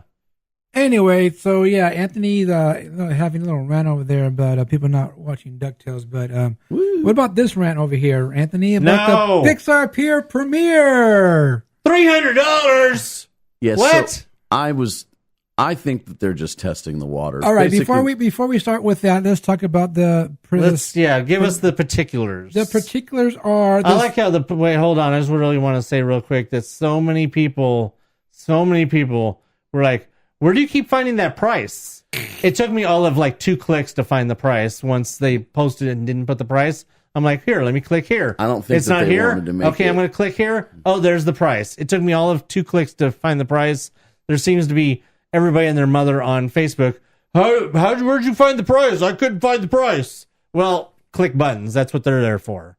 So this event is for the so-called premiere of Pixar Pier, which will happen on June 22nd. Of course, the day before it officially opens on the 23rd. Thursday, right? Or is it a Friday? I think it's a Friday. Okay, so the opening is on a Saturday. Yes, okay. Yes, it's always been. I didn't remember. So of course, it is a special ticket event, and like we said, it is a $299 per person. And let's see, what do we get? We get to go on the Incredicoaster. You get to go on the new Anthony's favorite Pixar Pal Around. Is that what it's called? The Pal Around? And, of course, you get to also ride Toy Story Mania. Oh, wait, that's still open anyway. Yeah, you'll get to do that. There's going to be character appearances. There's going to be, of course, food and beverage offerings. And you're also going to be able to, you're going to get a food voucher. It says 1 food voucher to each of these select dining locations. So you get to go to the Adorable Snowman, Frosted Treats, Angry Dogs, Jack Jack's Cookie Num Num Nums, the Poultry Palace, and Senor Buzz's Churro. So you get to pick one of those places to use your food voucher to get something there. There's going to have some live entertainment with a sing-along as a DJ spins some of Pixar's most memorable tunes. So that kind of coincides with what you were saying about playing music from the 1993. So that makes more sense to have a DJ play Pixar songs, right? You're going to have a photo pass. It says special access. Gain access to the second level outdoor patio of the newly revamped Lamplight Lounge. The lower level, basically, is what that sounds like. The upper level is where the Cove Bar current is, and the lower level is this new outdoor Wouldn't the lower patio. level be the first level and not the second level? You'd think No, they'd do because it the that lower way, level is but below the first level. Because you know what he's talking about, right? I know what he's talking about. Yeah. I'll say this is the second level outdoor patio. Right. Well, because there's no upstairs upper level, right? I'm already confused, so let's just move on. They says some keepsakes commemorate your visit with a souvenir swag bag and event credentials included with each tickets. Of course, they're limited. You get some themed they'll be merchandise. limited with plenty left over, I think. Be one of the first to purchase an incredible selection of apparel, gifts, toys, and more. The games of the boardwalk will be open with the new themed, which includes Bullseye's Stallion Stampede, Heimlich Candy Corn Toss. That's going to be Anthony's favorite. Wally Space Race and La Luna Star Catcher. The Moon Star Catcher, eh? Exactly. All right, so like I said, this is going to happen on June 22nd. Oh, wait, so you're done? I'm not done yet. No, not yet. Oh, because I was still waiting to hear how it's worth $300. Oh, well, I don't know how it's worth $300, but it the event starts at 3 o'clock and goes till 9. I don't understand this right here. It's a Disney California Adventure Park mixed in 3 o'clock to 10 p.m. Basically, that whole section is going to be for the event only, and the rest of the park is open as it usually is. Right. But that's why. Mix in. Like I said, it just doesn't seem. Well, because there's probably going to be at the doors to, or where the entrance to Pixar Pier is, they'll have probably a wall still up. Partial part of a wall or a barricade still up, and then they'll Wristbands? Yeah, wristbands. And Well, this is their way of not having to keep the park open any later than normal. I agree Usually with these that. events Oh, yeah. run until 1 or 2 in the morning. right, and in this way, they're also, if anything, they're actually kicking you out an hour. They're going to kick you out of Pixar Pier an hour before park closing because of World of Color.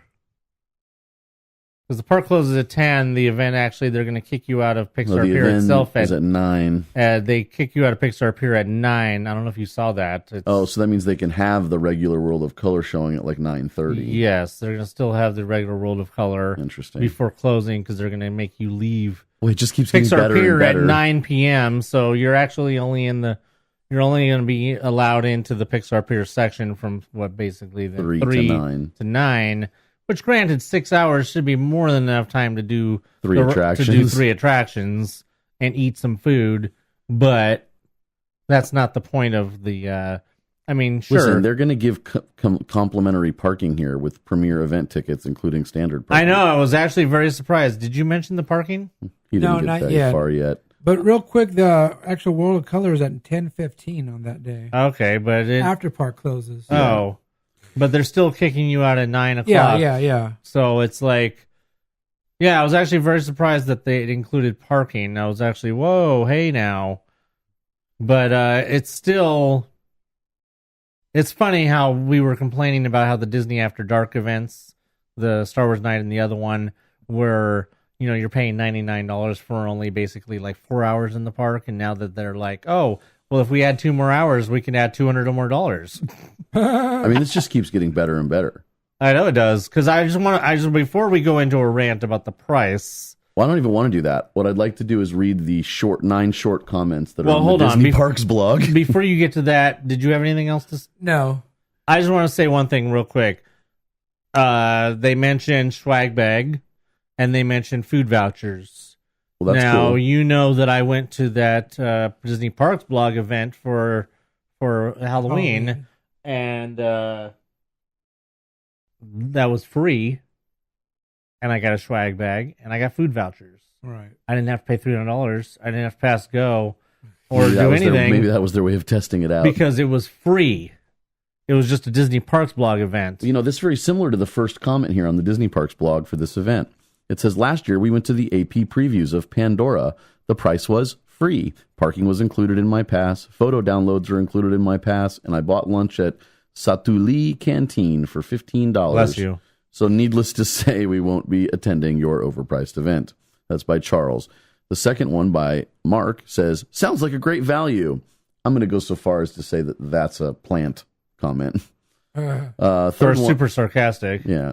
The next one is very sarcastic. It says, can you add additional blackout dates to my Signature Plus Pass in exchange for early access to the Pixar Pier premiere special event? 15 additional blackout dates seems fair. How do we make this happen?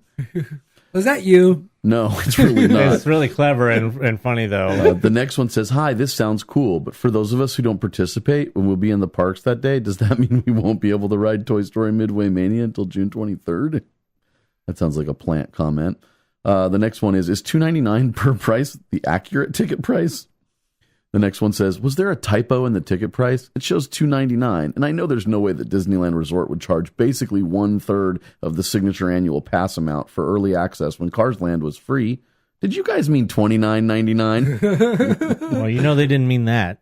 And the last ones are pretty quick. It says, sorry, but $300 per person is too much. And then the next one, grammatically, I'm having some getting a little twitch here. It says, it's going to be a Inside Out attraction, ? That part wasn't mentioned, so I'm going to where this person's just having a little English issues, I think. Is there? No, but it says it's going to be. He means, is there going to be? Michael must have wrote that comment. Hey, Michael. Hopefully this is part where he's fast forward through the show. That's okay. He'll cut it out.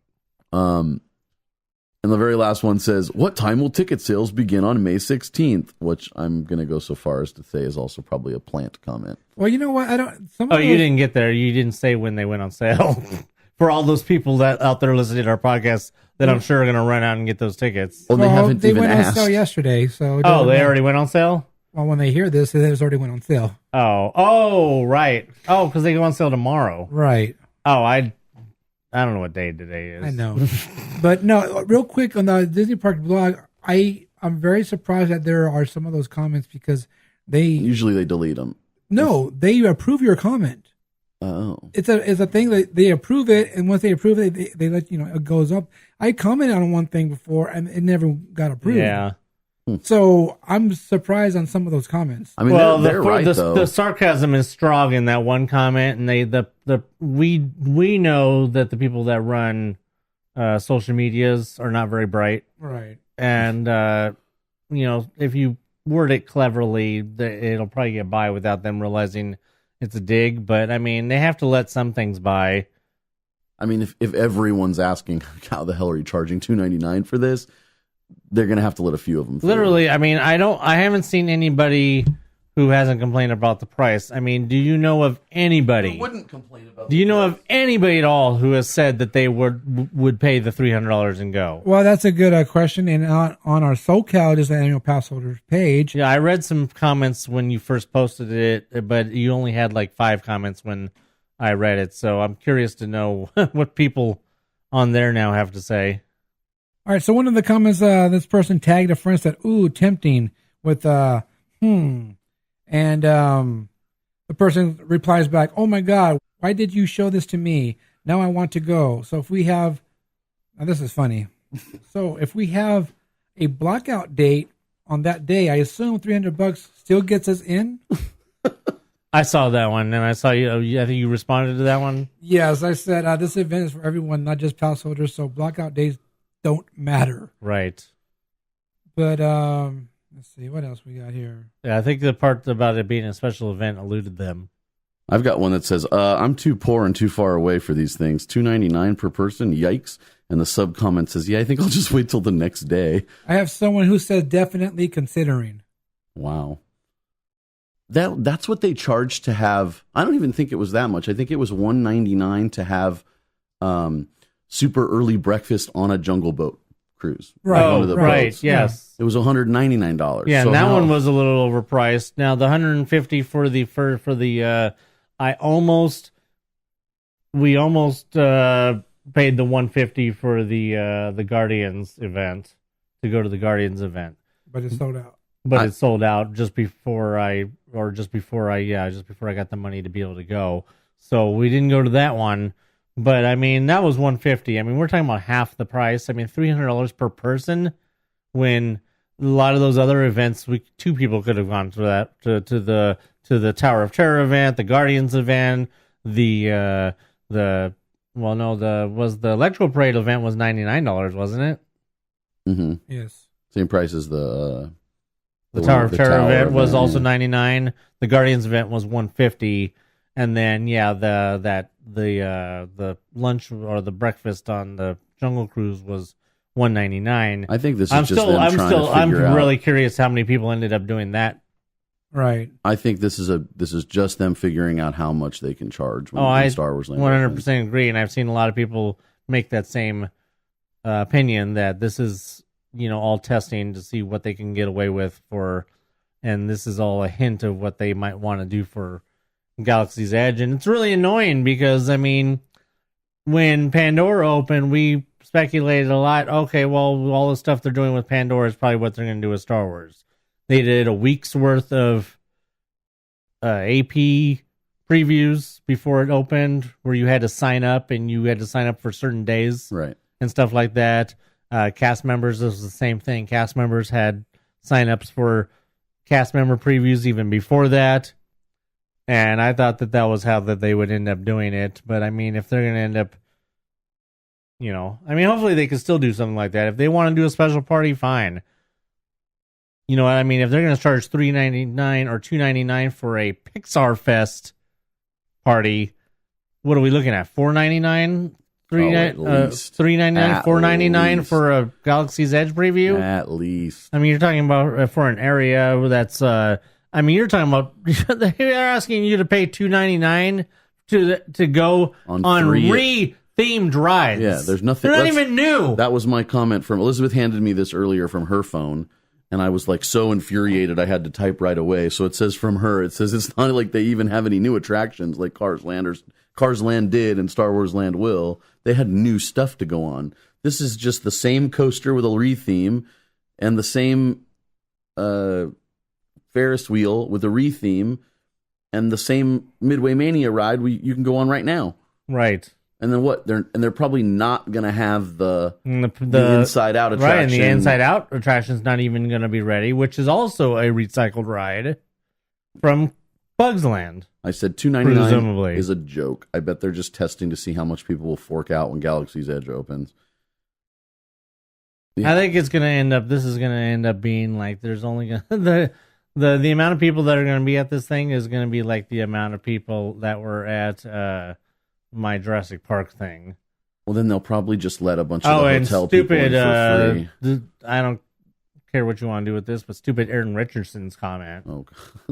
That guy's a joke to begin with. That guy's an idiot. He's a big old huge Republican Trump supporter and stupid idiot dumbass who every time I see him comment on anything, I know he's in your group, he's in SoCal, he's in MousePIRE, he's been kicked out of more groups than just about anybody. He's in Skywalking group. That guy gets around. Nobody seems to. Lots of people say, aren't you friends with him? I mean, I know him. I'm not friends with him. No, I mean friends on Facebook. Aren't you friends on Facebook with him? Facebook, probably. You will. He posted, here, get this one. He posted the other day, eating with my love, Jill, at Raising Cane's. And I said, you should go eat at Chick-fil-A. And he goes, I would never eat there. Why? I don't know. And I just said, well, I don't know. Then go steal some Chick-fil-A sauce, bro. That shit's life-changing. And he was like, stealing is wrong. Clearly you've never been to Raising Cane's because their sauce is way better. I can't stand their sauce. What? Hate their sauce. Their honey mustard's bomb. You're but a communist. Their regular sauce sucks. No, it doesn't. Their sauce is better than anything. No, the Chick-fil-A sauce is the best thing ever. No, it isn't. Yeah. No, it isn't. If it had come out before ketchup, no one would use ketchup. What? All right. So, yeah.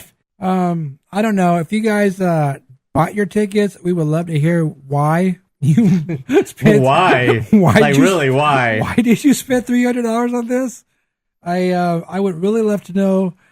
Tell us. MousePIRE@gmail.com. Subject line, I'm rich, bitch. Exactly, because you must be rich if you can go. I don't. I would love to go. I really want to go. Just to be there and just to see how big of a flop it is. No, just to see the experience and then just take it all in. But I don't have $300 to spend for this. That's just crazy. I wouldn't even spend $99 for what they're offering. Not for what they're doing. Even not even the food makes it worth $99. Okay, maybe the food and the parking might make it worth $99. But I mean, like if you're not a pass holder already, maybe the food and the swag bag. But you know what? I'm going to go back to the fact that I went to that Halloween event in Cars Land and got a swag bag and food for free. Mm-hmm.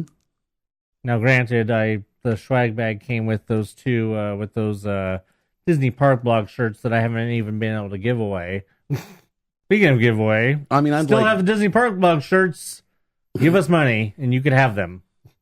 I'd like to go just to see how big of a flop it is. That's where I'm at, but. I mean, why would you spend $300 when you can just go the next morning? They're literally offering zero that's worth $300 that you can't wait. I mean, that was 8 basically hours for 12 hours for. That was basically my argument about Star Wars Night, and this is like 1,000 times more. More bad. No, I mean this is my 1,000 times more my point. Oh, totally. That I made about Star Wars Night. Star Wars Night was just experiencing stuff that you could just come the next day and see. I will say Star that Wars with Night the Star Wars Night on the 9th, even more so. The Star Wars events at least are a place where the Star Wars fans to come together in a way that they don't normally at the parks, I think. Well, and at least you got fireworks. That. Right, you got the fireworks show. You've got the ability to have a lot of people in one place all dressed up and stuff. It's like, this is nothing for this. And what's $100 though, too? That's the thing. To pay $100 for a special event where you get to stay in the park past closing is worth it. to a large percentage of the population, right? But $299. 3 times the price for something you don't get anything. And you can just come back and do all that stuff. I mean, in the the morning. swag bag better come with some really awesome freaking, like something that's worth $100. Like a GoPro, maybe? Like, what are they going to do? They got to give out some ear hats that there's only 200 of, and that's There's it. absolutely, no matter what, between now and then, I don't care what they end up giving out, there's zero way that that's worth $99, much less $299. And it's ridiculous. It's ridiculous, and if that's their plan for Galaxy's Edge, it's outrageous. I'm not paying. All right, so speaking of food, Ooh. we all like to talk about food here. What? Well, Do we? Yeah, Disney announced to the annual pass holder of this Churro challenge. Hold on. I'm just going to say that somebody was listening to our podcast because we pretty much said that like twice. We said that there should be a sip and savor pass for the churros. But that's not what this is. But that's basically what it is. They just In a switched it way- and made it a challenge. In a way, yeah. No, if anything, that means they were listening to our podcast from 2 years ago and they just stole our idea from the frozen lemonade. Hey, I wait. think- They also stole our ideas about the donuts because we talked about that 2 years ago too. That's true. They should have donuts in the park. Exactly. Maybe they'll listen to me and fire whoever's just in charge listened of to us. ordering popcorn buckets. They just listened to us and they charged too much for the donuts. Yeah. Exactly. Now they've listened to us and they've screwed up the frozen lemonade challenge and turned it into a churro challenge. The frozen lemonade challenge. I'm just going to say that this is genius. They've basically figured out how to charge $5 for a button. That's what they've done here. And in the And process, they'll get their $5 from you because there's no way that you're not going to want that button. absolutely. No, I got them today. We got 2 of them. I will say they are big. I didn't bring them, but they're big. They're large buttons. Thank you. So they're at least giving the biggest button they can for the money, I'd say. They're at least a 3.5 or 4 inch. Hey, you know what? button. Just to be honest, real quick, before you go into the details, I would rather pay $5 for a button than I would for an egg. Well, yeah. The cool part is that it's a big button. The other cool part is that Disney figured out how to charge $5 for one. All right, so let me get to the details before this guy keeps jumping forward.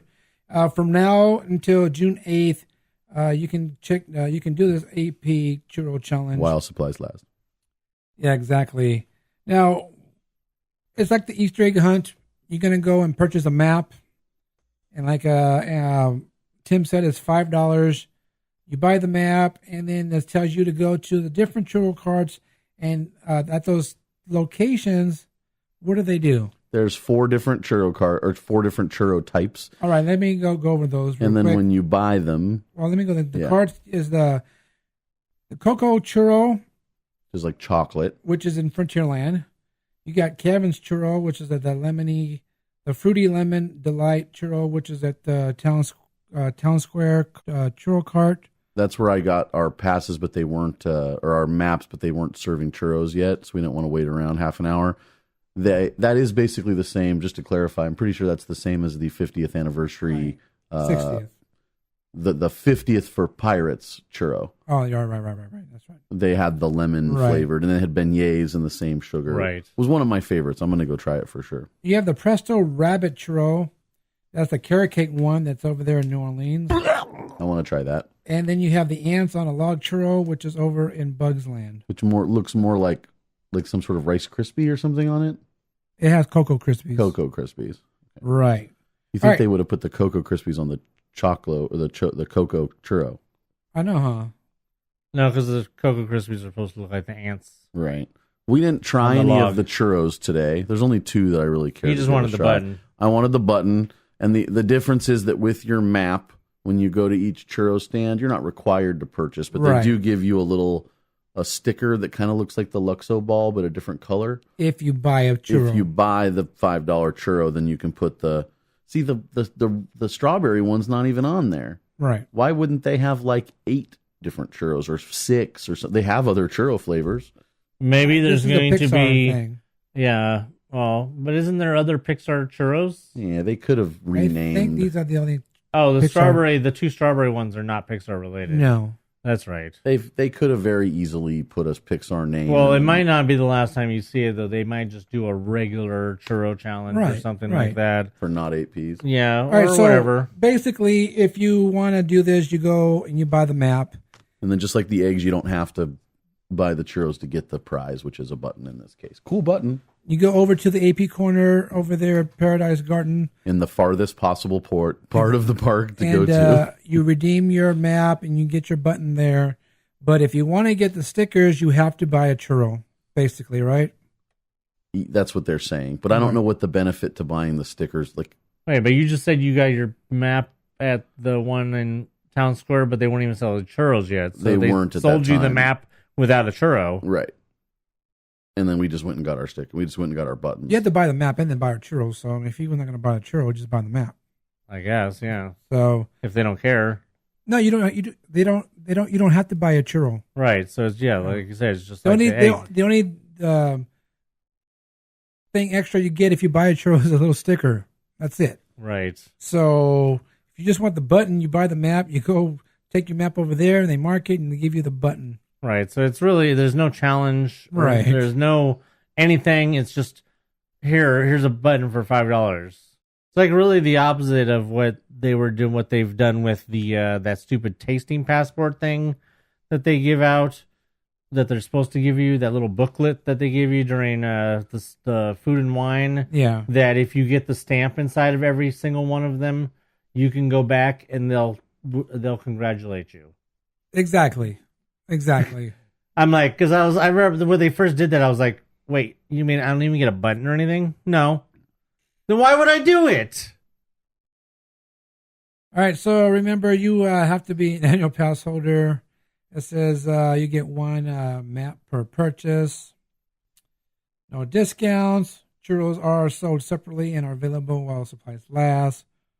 A churro purchase is not required to receive the commemorative surprise at the AP corner, even though we told you what the surprise is. And It's not a surprise anymore. no, you have to have your annual pass, your ID, and all that kind of stuff. And of course, remember that you need to check out your blockout dates. If you're going to do this, don't go when you're blocked out because you're not going to be able to do it. So yeah, if you guys want to, Because you can't get in. if you guys want to check this out, like I said, it goes till June 8th, or while supplies last. So yeah, So interesting. basically only another couple weeks. Yeah, whatevs.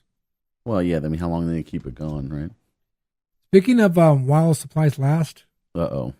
the Gauntlet. But Yes, I went the day before that came out. And it wasn't there? Well, no, it wasn't there because it hadn't come out yet. Before. I was so Exactly. mad because then I went on the one day and I got my Soli bucket finally, and then I got that 35th anniversary Return of the Jedi Vader. Oh, the one with, that's pretty cool, actually. The one with so Darth Vader has no helmet. Right, they still had plenty of them. They were of the Elite Series die-cast ones. It was really cool. But I went and got those, and then the next day, I see, Gauntlet Zipper in DCA over by Guardians. I'm like, what? No! Bastards! So we were there arriving right as Anthony sent me this text. We had already gotten the text from a couple other, the post we'd seen from a couple other people. So and that was we're the day they came out. And it was. We didn't know There for was no sure. lines or but nothing That's not true. The lines were significant. by the time you got there. Oh, yeah. Maybe in the beginning there weren't. But they were already like hour-long lines by the time we strolled up. Really? Yeah. I mean, it seemed like an hour. I don't know, maybe 'Cause 40, that was on, like, 45 Thursday. minutes or something. Yeah. That was like on Thursday or something. What's today? No, it was Friday. It was Friday when the Gauntlet came out.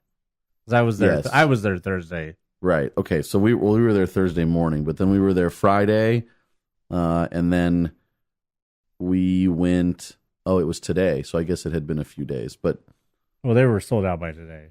well, that's okay. So they had them the Friday, they had them Saturday, and then they had them Sunday morning, and then they were gone. No, they had them all day Sunday. They actually, the last of them sold out It was Monday morning. Monday morning. Okay. I thought So it was Sunday when they sold out. Sunday night, because that's when. No, I read people that said that they got them yesterday morning, but then they were gone. They I only think had what a happened- few of them yet But left. then that means Never mind. I think what happened was they stopped selling them around 5 p.m. or so on Sunday just to be able to put them out the next day a little bit. Right. But then after that, they're gone and considered sold out. What we're talking about, in case you guys don't know, since as usual we skip to the story instead of Tim and Anthony. Yes, that's us. The Infinity Gauntlet Sipper. The Infinity Gauntlet Sipper, probably the coolest Sipper that Disneyland has ever made. It's for adult babies that like sucking their thumbs. I don't know about that. Well, it's pretty much like you. Yeah, just because the thumb is sticking up. Well, it's not sticking up, but the thumb isn't sticking up, but the straw sticks up like where the thumb would. Right. It's an actual Infinity Gauntlet that can actually go onto your hand, but apparently still hold beverage. I checked. It holds 18 ounces of any sort of hard alcohol you can put in it. That's a lot of liquid that goes into that gauntlet. I wonder if they're seen sniffing them all. Some pictures of them. They look gigantic on some people. Did you see? Yes. Did you see Dylan's picture? Yes. It looked like humongous on him. On some people, they look bigger than others. Yeah, and then the size like of big the person. dudes, some big dudes, they look like normal, but you put them on a small person, it looks very, very gigantic. But it is like the coolest Sipper ever. I'm really mad that I'm not going to get it. I hope they bring them back, but I'm not going to hold my breath. As fast as they sold, and as popular as all that is, and the Infinity Gauntlet is going into the next films, why would they not come back with it? Who's to say it could take 2 or 3 months for them to get it? Because they're Disneyland and they're stupid.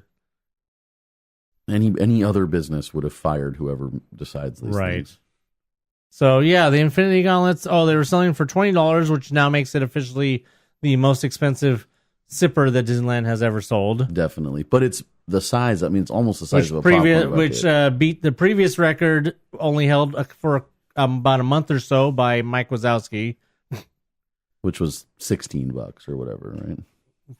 14 or 16, depending on where you got it. But previously, Mike had been the most expensive Sipper Disneyland had ever sold. I didn't even know that. I wasn't even thinking about that.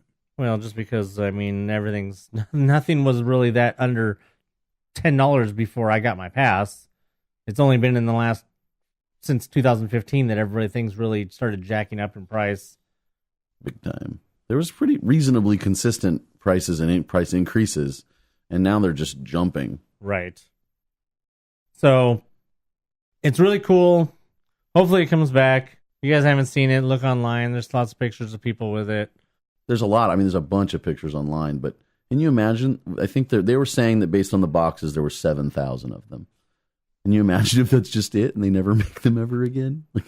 It wouldn't surprise me, but at the same time, it's going to be like the stupid. It would be stupid. It's going to be like the poison apple mug. It's going to be, that's it for this year, and the next year it'll just all of a sudden appear. And there'll be way too many of them. Right. Yeah. There's going to be like 50,000 of them. They're going to come out when when Avengers 4 comes out. Just a note, we have no idea anything about the alien popcorn bucket. It is due to not be on sale anymore in a week from now. Yeah. So. Well, they only need 2 days, right? Yeah. So, basically, I'm predicting that it will reappear on the 21st, 22nd, or 23rd. Somewhere in that 3-day period of the 21st, 22nd, 23rd. Sometime in that 3-day period, I predict that the alien buckets will make their final reappearance, or else they will not reappear. There's all kinds of stupid people on Facebook. Oh, I've heard cast members say June and blah blah blah, and these are all people who are really, really stupid and don't know and never read the fact that they would be stopped selling them on May 24th. Those people just frankly are stupid and don't know that. And those are the people that are going to end up getting me banned from the pass holder page, because I'm going to end up saying something stupid to these people. Well, the only logical reason for them to wait until close to the 24th or 25th to stop selling, to release the second amount. If they only have a certain amount. No, is that they're trying to give away the smallest amount of dollar refills. Oh, well, yeah, that too.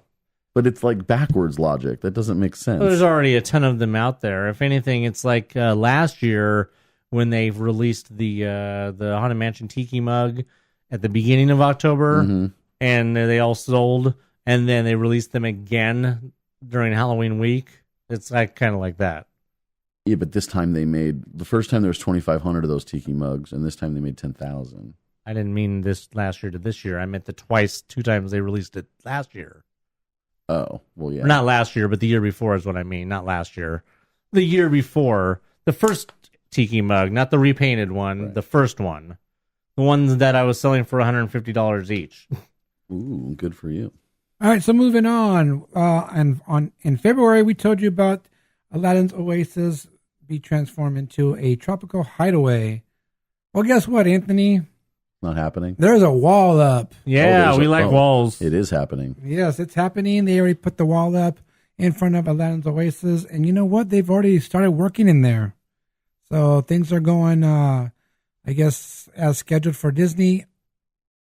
And we will soon see this new tropical hideaway, which Disney says it's a one-of-a-kind destination, will be a popular rest stop for Adventureland locals and weary explorers. Guests will be able to rub elbows with their favorite skippers in an exotic traders market featuring all of the sights, sounds, and flavors of the tropics. What is they're just going to have skippers hanging out and they're telling jokes, or what? What does the tropics taste like? It probably tastes wet. Maybe. I just want to make one note that I saw the pictures that you posted of the wall, and I think it's amusing that a lot of that concept art that's on there is all stuff that was on the walls of Jungle Cruise when it was closed for its big refurbishment last year. That a lot of those pictures have nothing to do with the hideaway. The one picture of the hideaway that they showed us when they announced it is on there, but then it's surrounded by a bunch of concept art from the Jungle Cruise. Right. I just wonder if it'll be a good place to go screw with skippers, go and ask them ridiculous questions about the ride, even though they're not on it. Well, I'm sure the skippers aren't really going to be there. Maybe the skippers are like the waiters. I don't know. Do you think Gilligan's going to be there? And the skipper too? The millionaire? No. And his wife? He's too busy doing something with coconuts. The movie star? The Professor and Marianne? No, it's the others. You got to do the season 1 ending. No, I don't like that one. And the rest. And the rest. Yeah, not the others. They're in the and rest. The rest. You know, those other two that were the rest. Yeah, those other 2 people on Gilligan's Isle. All right, so we don't know when this is going to open up, but like I said, they started working on that. And I'm guessing July, August? I don't know. Maybe, I don't know, because we don't know what, it's not like something that... I mean, it doesn't need to be open for the summer. Exactly. It's not something that's... But it's like, why start it now, though? Why not just wait until after summer if you not want it to have it open? If you don't want to open it to have it open for summer, why start it now? Right. Maybe because there's nothing else going on there anyways, so maybe it doesn't matter when they work on it. They probably want it open in time to offer, those dining package things. I mean, it depends on what it is. We still don't know what it is. We still don't know if it's is it a restaurant? Is it a food court? My bet is still some sort of food court. Yeah, I think there's going to be a place to go and sit down and eat. I mean, it's definitely going to be an eatery of some sort. If it is like a food court, I wouldn't be surprised if all of the cast members are wearing skipper uniforms. Right. But they're not actually going to be the actual skippers. They're just going to be wearing the uniform. But they're still going to get asked about the backside of water repeatedly. Oh, sure. So as soon as we find out when this is going to open, we'll let you guys know. And maybe we'll go over there and hang out and talk to some skippers. I don't know. Hopefully Marianne's there. What about Skipper from Barbie? Oh, okay. All right. So real quick, Space Mountain. Oh, Hyperspace Mountain. Again?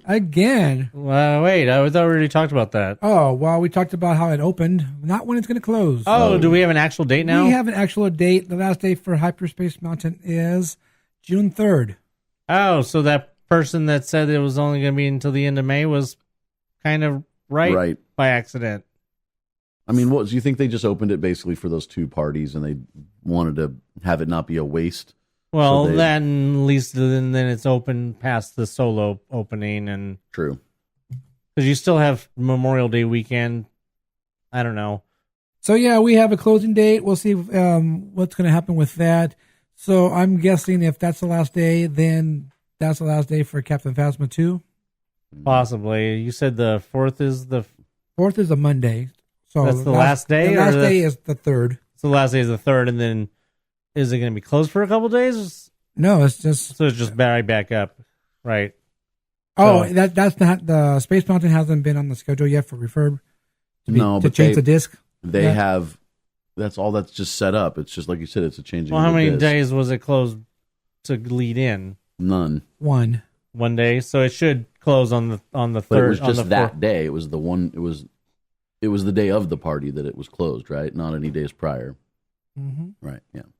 So anyway, we'll see on that. As soon as they post it on the refurb schedule, I'll let everyone know. But as of now, June 3rd is the last day for Hyperspace Mountain. Oh, speaking of dates, did we have a date already for Pirates to reopen? Yes. Okay, so we already knew That's that. the 8th. Yes, that is the 8th. June 8th. Yes.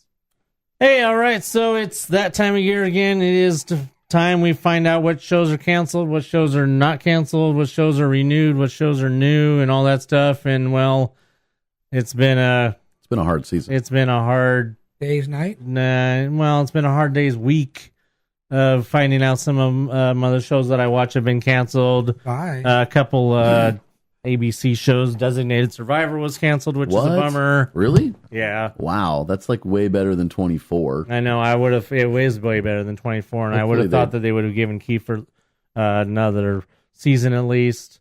And I actually like that. The only thing I don't like about Designated Survivor is that they make it like the president gets involved in every little thing, but that's just to peak up the storylines. Right. It's done well. I mean, it's just as good as The West Wing was. Wouldn't you say? It's like an action West Wing, is what I've kind of said about Designated Survivor. It was kind of an action-packed West Wing. Yeah. But, yeah, so that got canceled. Scorpion, another show that I like, got canceled over on CBS. Brooklyn Nine-Nine got canceled, but then came back to the network where it started before it was sold to Fox. Actually, wait, so it was canceled by Fox? It was canceled by Fox, and then for less than 24 hours later, NBC picked it up and announced it for a 13-episode season for next year. Okay. Oh, you must have missed all that. I did miss that, yeah. It's ironic because Brooklyn Nine-Nine was actually created by NBC. And most of it's shot on... most of the exteriors are shot on the Universal lot. But during the pilot process, NBC sold it to Fox before Adam Sandberg was even cast. But as soon as they found out that Fox had cast Adam Sandberg, they wished that they would have kept it, according to executives. The executive who is responsible for bringing Brooklyn Nine-Nine 2 back to NBC he said that he would have kept it if he had known Andy Samberg would have got cast, because of course he was on Saturday Night Live on NBC. So anyways, throughout all that, it's been obviously up in the air what was going to happen with Agents of S.H.I.E.L.D. Well, it has been announced that Agents of S.H.I.E.L.D. will return for a abbreviated 13-episode season 6 that will most likely, they're saying, not air until summer of 2019. So it's not even going to be part of the 2018-19 schedule. It's just going to be filler in the summer when nothing else is on. So once everything else has gone off, kind of like how this year S.H.I.E.L.D. didn't come on until after Inhumans was done. Right. Basically, they're just saying, okay, well, we're just going to free up for whatever we're going to do and do that instead. I don't know what they're freeing it up for, because I don't know what ABC is bringing out, because also announced this past week, just before all the announcements of the canceled shows, ABC unfortunately announced, we talked about this for a few months ago, ABC announced that they were not going to move forward with the Greatest American Hero pilot with Hannah Simone from New Girl. That is not moving forward at ABC. They have rejected that pilot. So hopefully either somebody else will pick that up or not. I don't know. It's really a bummer. Is there anything that we haven't discussed so far that's also being canceled that you know of? No. The only thing that we haven't heard anything about yet is Timeless. Oh, well, Timeless is excellent. Yeah. The finale was on last 2 nights crazy. ago. Was awesome. Right. 2 hours. It trended huge cliffhanger ending. It trended number 1 for like 6 hours, I guess, supposedly, which is like some sort of record or close to a record on Twitter. I mean, that alone is worth a season. And amongst all of social media, it was well number 1 amongst all social media activity on the night of the finale. So hopefully Timeless will... You know what I think it is? I think it's that the executives at the studios don't like time travel, but everyone else does. Well, the thing is that NBC particularly is notorious for not giving sci-fi and sci-fi and genre shows a chance. I mean, they're the same studio or the same network that canceled Constantine after only half a season. I just watched the original Constantine movie 2 days ago. It was amazing. I love that movie. Yeah, not as good as the series though. But all right, so moving on to something that's not on TV, but you soon will be able to find it in a theater. Not the kind of theater you're thinking of, but near you. A theater near you is the Broadway's Frozen musical. Will be launching its North American tour soon. It will be launching in fall of 2019. It will officially open at the Hollywood Pantages Theater for the 2019-2020 season. Casting information and additional stops on the tour will be announced at a later date. So they're not announcing any other sites of the spots of the tour, but they are announcing where it will start. So at the end of 2019 and then into 2020, you can expect probably into 2020, you can expect it to appear at a theater venue near you. Cool. But if you are interested in seeing it, Pantages is a great place to see a show. It's time for the mail? Well, we only have one email today. Uh-oh. And that's from Dan the Mailman. At least he's holding it up. I know Elizabeth's been busy this evening. Well, she has a whole week. All right, so his subject line is another week. And no Disney for me. Work has been so busy with the end of the school year coming that I haven't been to the parks. I think I'm having withdrawals or something. Friday, I will be going to watch the Los Angeles Angels of Anaheim. It's Star Wars night, so they are giving out a rally monkey dressed like Han Solo. This follows the last 2 Star Wars nights where the rally monkey has been an X-Wing pilot and a stormtrooper. Speaking of Solo, got my tickets for opening night. I never had a big doubt with Ron Howard at the helm, but early reactions sound mostly positive. It can't be any worse than the holiday special. I already expect a rant, but $300 equals a flat no. I can't even begin to imagine the stuff they would have to give me to make it worth $300. I know $100 is already pushing it, but what is the most you would pay for an experience, quote unquote, and what are some of the, quote unquote, must includes? They got to make it a good value for what you're spending. Hopefully returning to the park soon, Dan out. So 2 things that he said. One was Solo. I know somebody that's seen Solo. First thing was Solo. I know somebody that watched it. He's in the 501st and does a lot of charity work.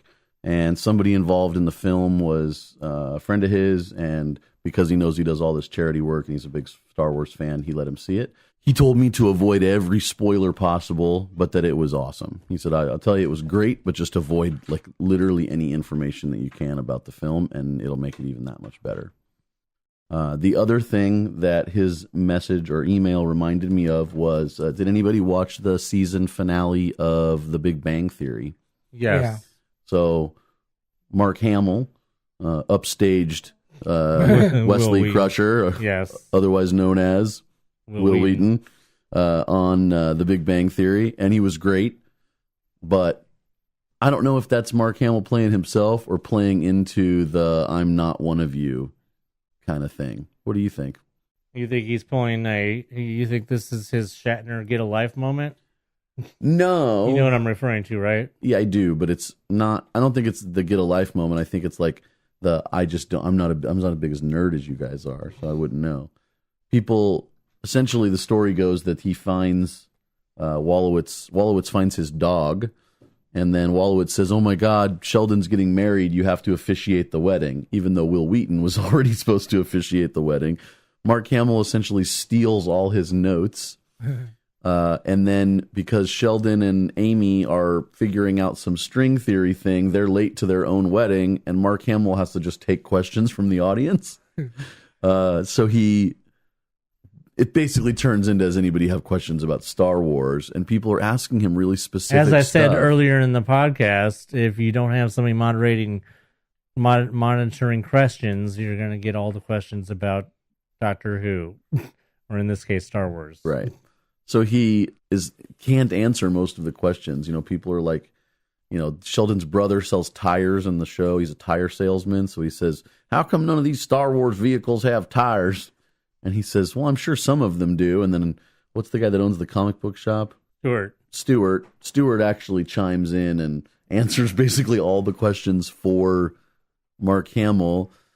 And while impressing a girl. While impressing his new employee. Yeah. Yes. Who's played by, she's one of the girls from Hall & Oates, right? Or no. What's it called? Garfunkel Oates. No, it's not her. No, I'm sure it is. No, it's not. Huh. She was in something else, too. Yes, she was the ex in Crashing. She is the ex in Crashing. Okay, I like that show. All right, so what about answering his question? And real quick, also, she was the other control room tech, along with the new girl guy in Jurassic World. Okay. What's his actual question? Hey, Dan. How's it going? What is the most you would pay for an experience, and what are some of the must includes? I mean, I think that they need to have not just desserts, but food offerings of some kind that's more than a dessert. This is because I've been to 2 events like this, and they had 0 food that you could buy. You mean like barbecue ribs? Right. With broccoli? Exactly.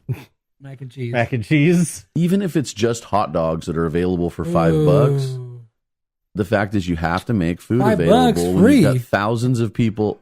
Whatever it is, if you've got no way for anybody to even buy a hot dog or a hamburger or a chips or something that will put food in there, what if they didn't get a chance to eat ahead of time, assuming there would be food, and all you've got is dessert?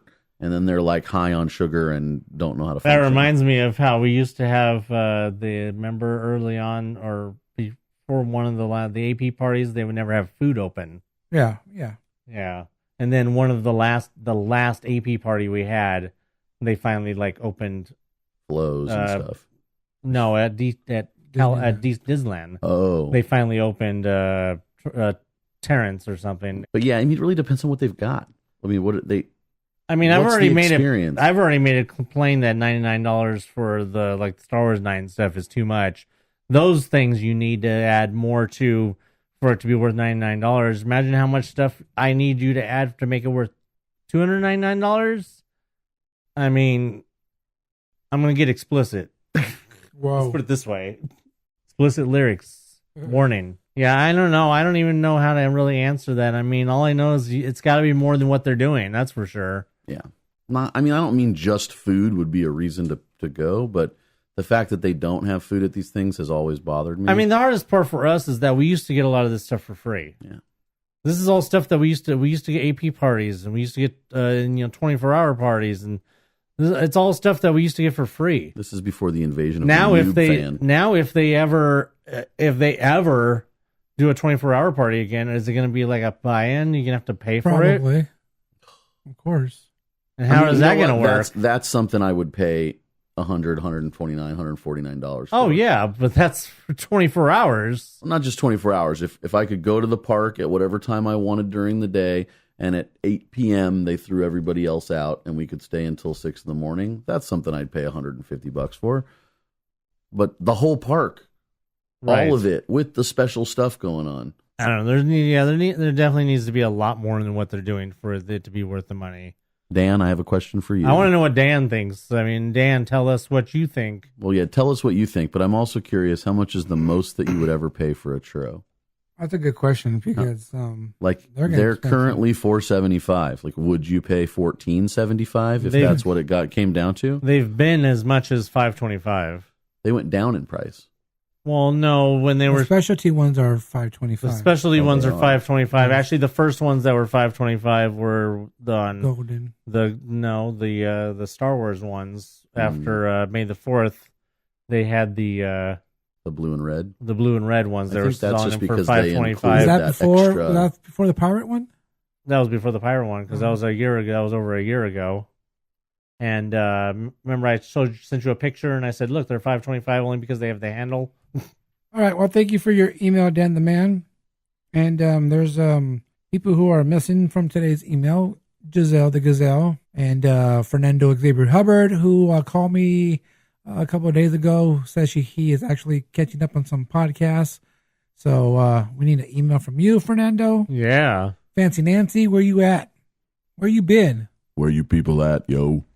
So send us an email. MousePIRE@gmail.com. Tell us how much you'd pay for a churro and how much you'd pay to go to one of these things and what they'd need to have and who'd need to. You know what I'll say right now? I got to see a movie. I got to see. I got to see the first 10 minutes movie that's not even out yet. Which one? Really? The Jurassic one? Really? Yeah. Oh, you didn't say that. I said it at length when I was talking about the whole Jurassic Park event. That I got to see the Oh, first that was 10 when minutes. he was on his phone posting that picture of the person with the. That might have Oh, been when that probably. happened, Do you have a special occasion coming up? Looking to personalize your trip with a keepsake? Create customized buttons for birthdays, engagements, family vacations, even bridal parties, or just because. Check out buttonsbydigs.com today. Buttons by Digs, Buttons by Digs. Remember, those are buttons, not pins. All right, so that's going to do it for this edition of the MousePIRE Podcast. Bye. Hasta pasta, Adios. hasta la vista, There's nothing else. hasta chocolate brownie eggs, whatever those were. Ran out of stuff to talk about. Those look really good and yummy. I'm talking about the Jurassic Park stuff. Oh, yes. You're looking at me like, what are you talking about? You know, I didn't mention that was $5.99. It was definitely worth the price. I was going to ask you that. I thought about going back in there and getting another one for you, but yeah, no, I failed. Dirty. I know. I'm sorry. I just didn't really. You shouldn't even have said that. I know. I was going to bring one for you, but I didn't do it. That's like literally the double dirty situation. I know. I'm sorry. It was cheap, and I was Hey. going to buy one for you, but I decided it wasn't worth the effort. Exactly. Right? I just wanted you to know that I was thinking about you, but I wasn't thinking about you that much. Obviously. Yeah. Now I just feel left out. Oh, I'm sorry. I mean, when you guys are having like a love affair right here in front of me, one where he clearly doesn't matter very much to you, I mean, I'm gonna feel left out. I mean, I'm just Okay, saying. that's okay. When 20 years we've known each other, Well, matter not, you will. That's funny. that was good. All right, so I don't know when I do know where I'm going to be in the parks. I think I'm going to go on Thursday. So Okay. That's a What's day. going on Thursday. Oh, I'm glad you asked. That should be the AP sneak peek of The Incredibles 2. Oh, that's right. Right. The sneak peek actually does That's open right. I on forgot Friday. that it was coming up this week. It's been so long since we reported on that. Yeah, and I just remember that since I'm like, when you were thinking, why is he going on Thursday? I was like, why am I going on Thursday? Why are you going on Thursday? That is why. I believe that will be, of course, the AP sneak peek of the sneak peek for The Incredibles sneak 2. peek of the sneak peek. So, yeah, and then that will open up on Friday for everyone else. So, yeah, you can go enjoy that at the Sunset Showcase Theater. Do you ever think they'll stop renaming these theaters? No. So, yeah, you can check that out this weekend, and it will go until July something, I believe. And then at that time, what I'm hearing, that we'll get the Pixar Film Festival back with 3 new shorts. I'm still Well, upset about the way they're doing it. Not actually new, but 3 different shorts that they were having. I'll be bummed that I didn't get over to there to see lava before it goes away. I know. Well, yeah, I went away. Already it's gone. Yeah, that's what I mean. It's gone now, so I'll be bummed that I didn't get over there to see lava. But hopefully, maybe they'll have the feast That'd be pretty cool. next time or something like that. It's Yeah. one of my other favorite shorts. So yeah, I mean, they could really milk this Pixar Or that thing. Sanjay Super Team or whatever it's called. That Yeah, one's I like that one. Sanjay. That one's pretty funny. They've held enough back, I think, in this Pixar situation that they could truly milk it. If they Oh well, wanted they to. have like tons of shorts, and they were only showing 3. So I mean, they have at least 15, 20 more, whatever it is. So I mean, there's no shortage on that's for shorts. sure. On shorts, yeah. especially on shorts. All right, so yeah, we'll see what they're gonna be showing when that comes back in July. So yeah, other than that, I don't know what else I'm doing. Think that's pretty it for me or whatever, something like that.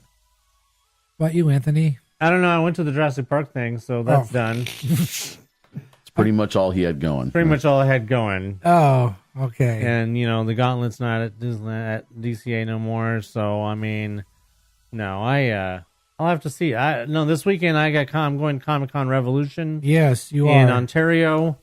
And wait, what is this? Tell us about it. It's a second year con. This is actually only the second year of it. It's at that new convention center over there that they built by Ontario Airport. Ontario Mills area. No, it's on the other side of the freeway. Oh, but it's in that area. Sort of, if you think of Ontario as being the area. This is the second year of the con. Last year the con was only one day. This year it's expanded to Saturday and Sunday. How much is it? I don't remember how much it was. It was fairly cheap for the most part for a 2-day con. It seems like hopefully it'll be a pretty small crowd. I'm hoping. I'm looking forward to hopefully seeing Kevin Conroy is going to be there. I wonder if it's hard for these smaller cons to get like bigger talent. It might be. I mean, it depends. I mean, they have pretty good talent. I mean, they got the usual people, like Herbert Jefferson, Boomer from the original Battlestar Galactica, who's like at every con, or what's his name, Sam Jones, the guy who played Flash in the the 80s Flash Gordon. Yeah. Which, he's at every con because that's all he really did. Yeah. And but you got those people, then you got some other comic book people. Ming Chen is going to be there. Oh, really? Yeah. I like that Ming guy. Chen's going to be there? Yeah, I think he's going to moderate a few panels and then he's signing. I mean, he's pretty much just enamored with being famous a little bit, basically. and is just down to do whatever, especially if they're going to pay him to do something, right? And they're going to pay me to do what? Like, I also know that the two, I believe three cast members from Henry Danger from Nickelodeon will be there too. Yes, I don't even know what that is, but yeah, I do know that they're going to be there. It's a really cool show. Yeah, that's what I got coming up. Cool. And Tim, you going to be on anything? Any signings or anything? I'm not important enough. No not signings, yet. no book. Eventually, I'll Ming Chen my way up. So, of course, you can see all kinds of what we have going on with MousePIRE on MousePIRE on Facebook, at MousePIRE on the Twitter and the Instagram. If you want to see all the pictures I'm going to be posting from Comic-Con Revolution, follow me on Twitter. I am at Dubacks4Life. That is Dubacks, the number 4 life. I'm Tim. If you listen, you should already know how to find me. He's fresh. He's just here playing Tim a game. Fresh One. He's gotta be fresh. It happens. Who are you? What? I don't know who I am, but I think I am Diggs. And you can find me on Instagram at Blue1313. Also follow Buttons by Diggs on Instagram. And you can follow DGPclothing.com on Instagram. Spell it out just like that. DGPclothing.com on Instagram. And also visit the site and you can get your MousePIRE gear. Don't forget to head over to patreon.com/MousePIRE. It helps support the podcast. And earlier today, I was talking to Tim about our YouTube and how Tim the Tech put together our episode from last week. It was pretty cool. And he edited some screenshots of like the logos of the Star Wars party and pictures that I posted up there and videos from the First Order March. So yeah, check out YouTube. I recommend, if you're a diehard listener, if you're one of the 14 or 17 people, no, I'm just kidding. You should check it out on YouTube at least once, because Dig puts a bunch of work into it. Tim the Tech obviously put a bunch of work into it, and it's kind of cool to have some visual representation while listening to us babble on. Yeah, so we're gonna work on that, doing that more often if we have some cool graphics to put up. But yeah, shout out to Tim the Tech for doing that for me. And yeah, MousePIRE on YouTube, just search MousePIRE Podcast. Or you can go over to our Facebook page, and the link is there pinned to the post. And until next time, remember, whether it's a $5 Churro challenge button or a $299 Pixar Fest preview, You can count on Disney squeezing every drop out of us poor unfortunate souls. So for Laura Dern, Remy Malik, and Lin-Manuel Miranda, I'm Anthony. I'm Tim. I'm Diggs. Bye. Wake up. Where do you come from? Several places, actually. This podcast is intended for entertainment and informational purposes only. Audio, sound bites, and other clips are property of their copyright holders. All original stuff is ours and property of MousePIRE.com. So just sit right back and we'll hear a tale of a faithful trip. It started on this tropic port aboard this tiny ship. The mate was a mighty sailing man, the skipper brave and sure. 5 passengers set sail that day for a 3-hour tour. A 3-hour tour. The weather started getting rough. The tiny ship was tossed. If not for the courage of the fearless crew, the minnow would be lost. Would be lost. The ship set ground on the shore of this enchanted desert isle with Gilligan, the skipper too, the millionaire and his wife, the movie star, and those other thems. The rest of them? And the rest. Here on Gilligan's Isle. You can cut all that out.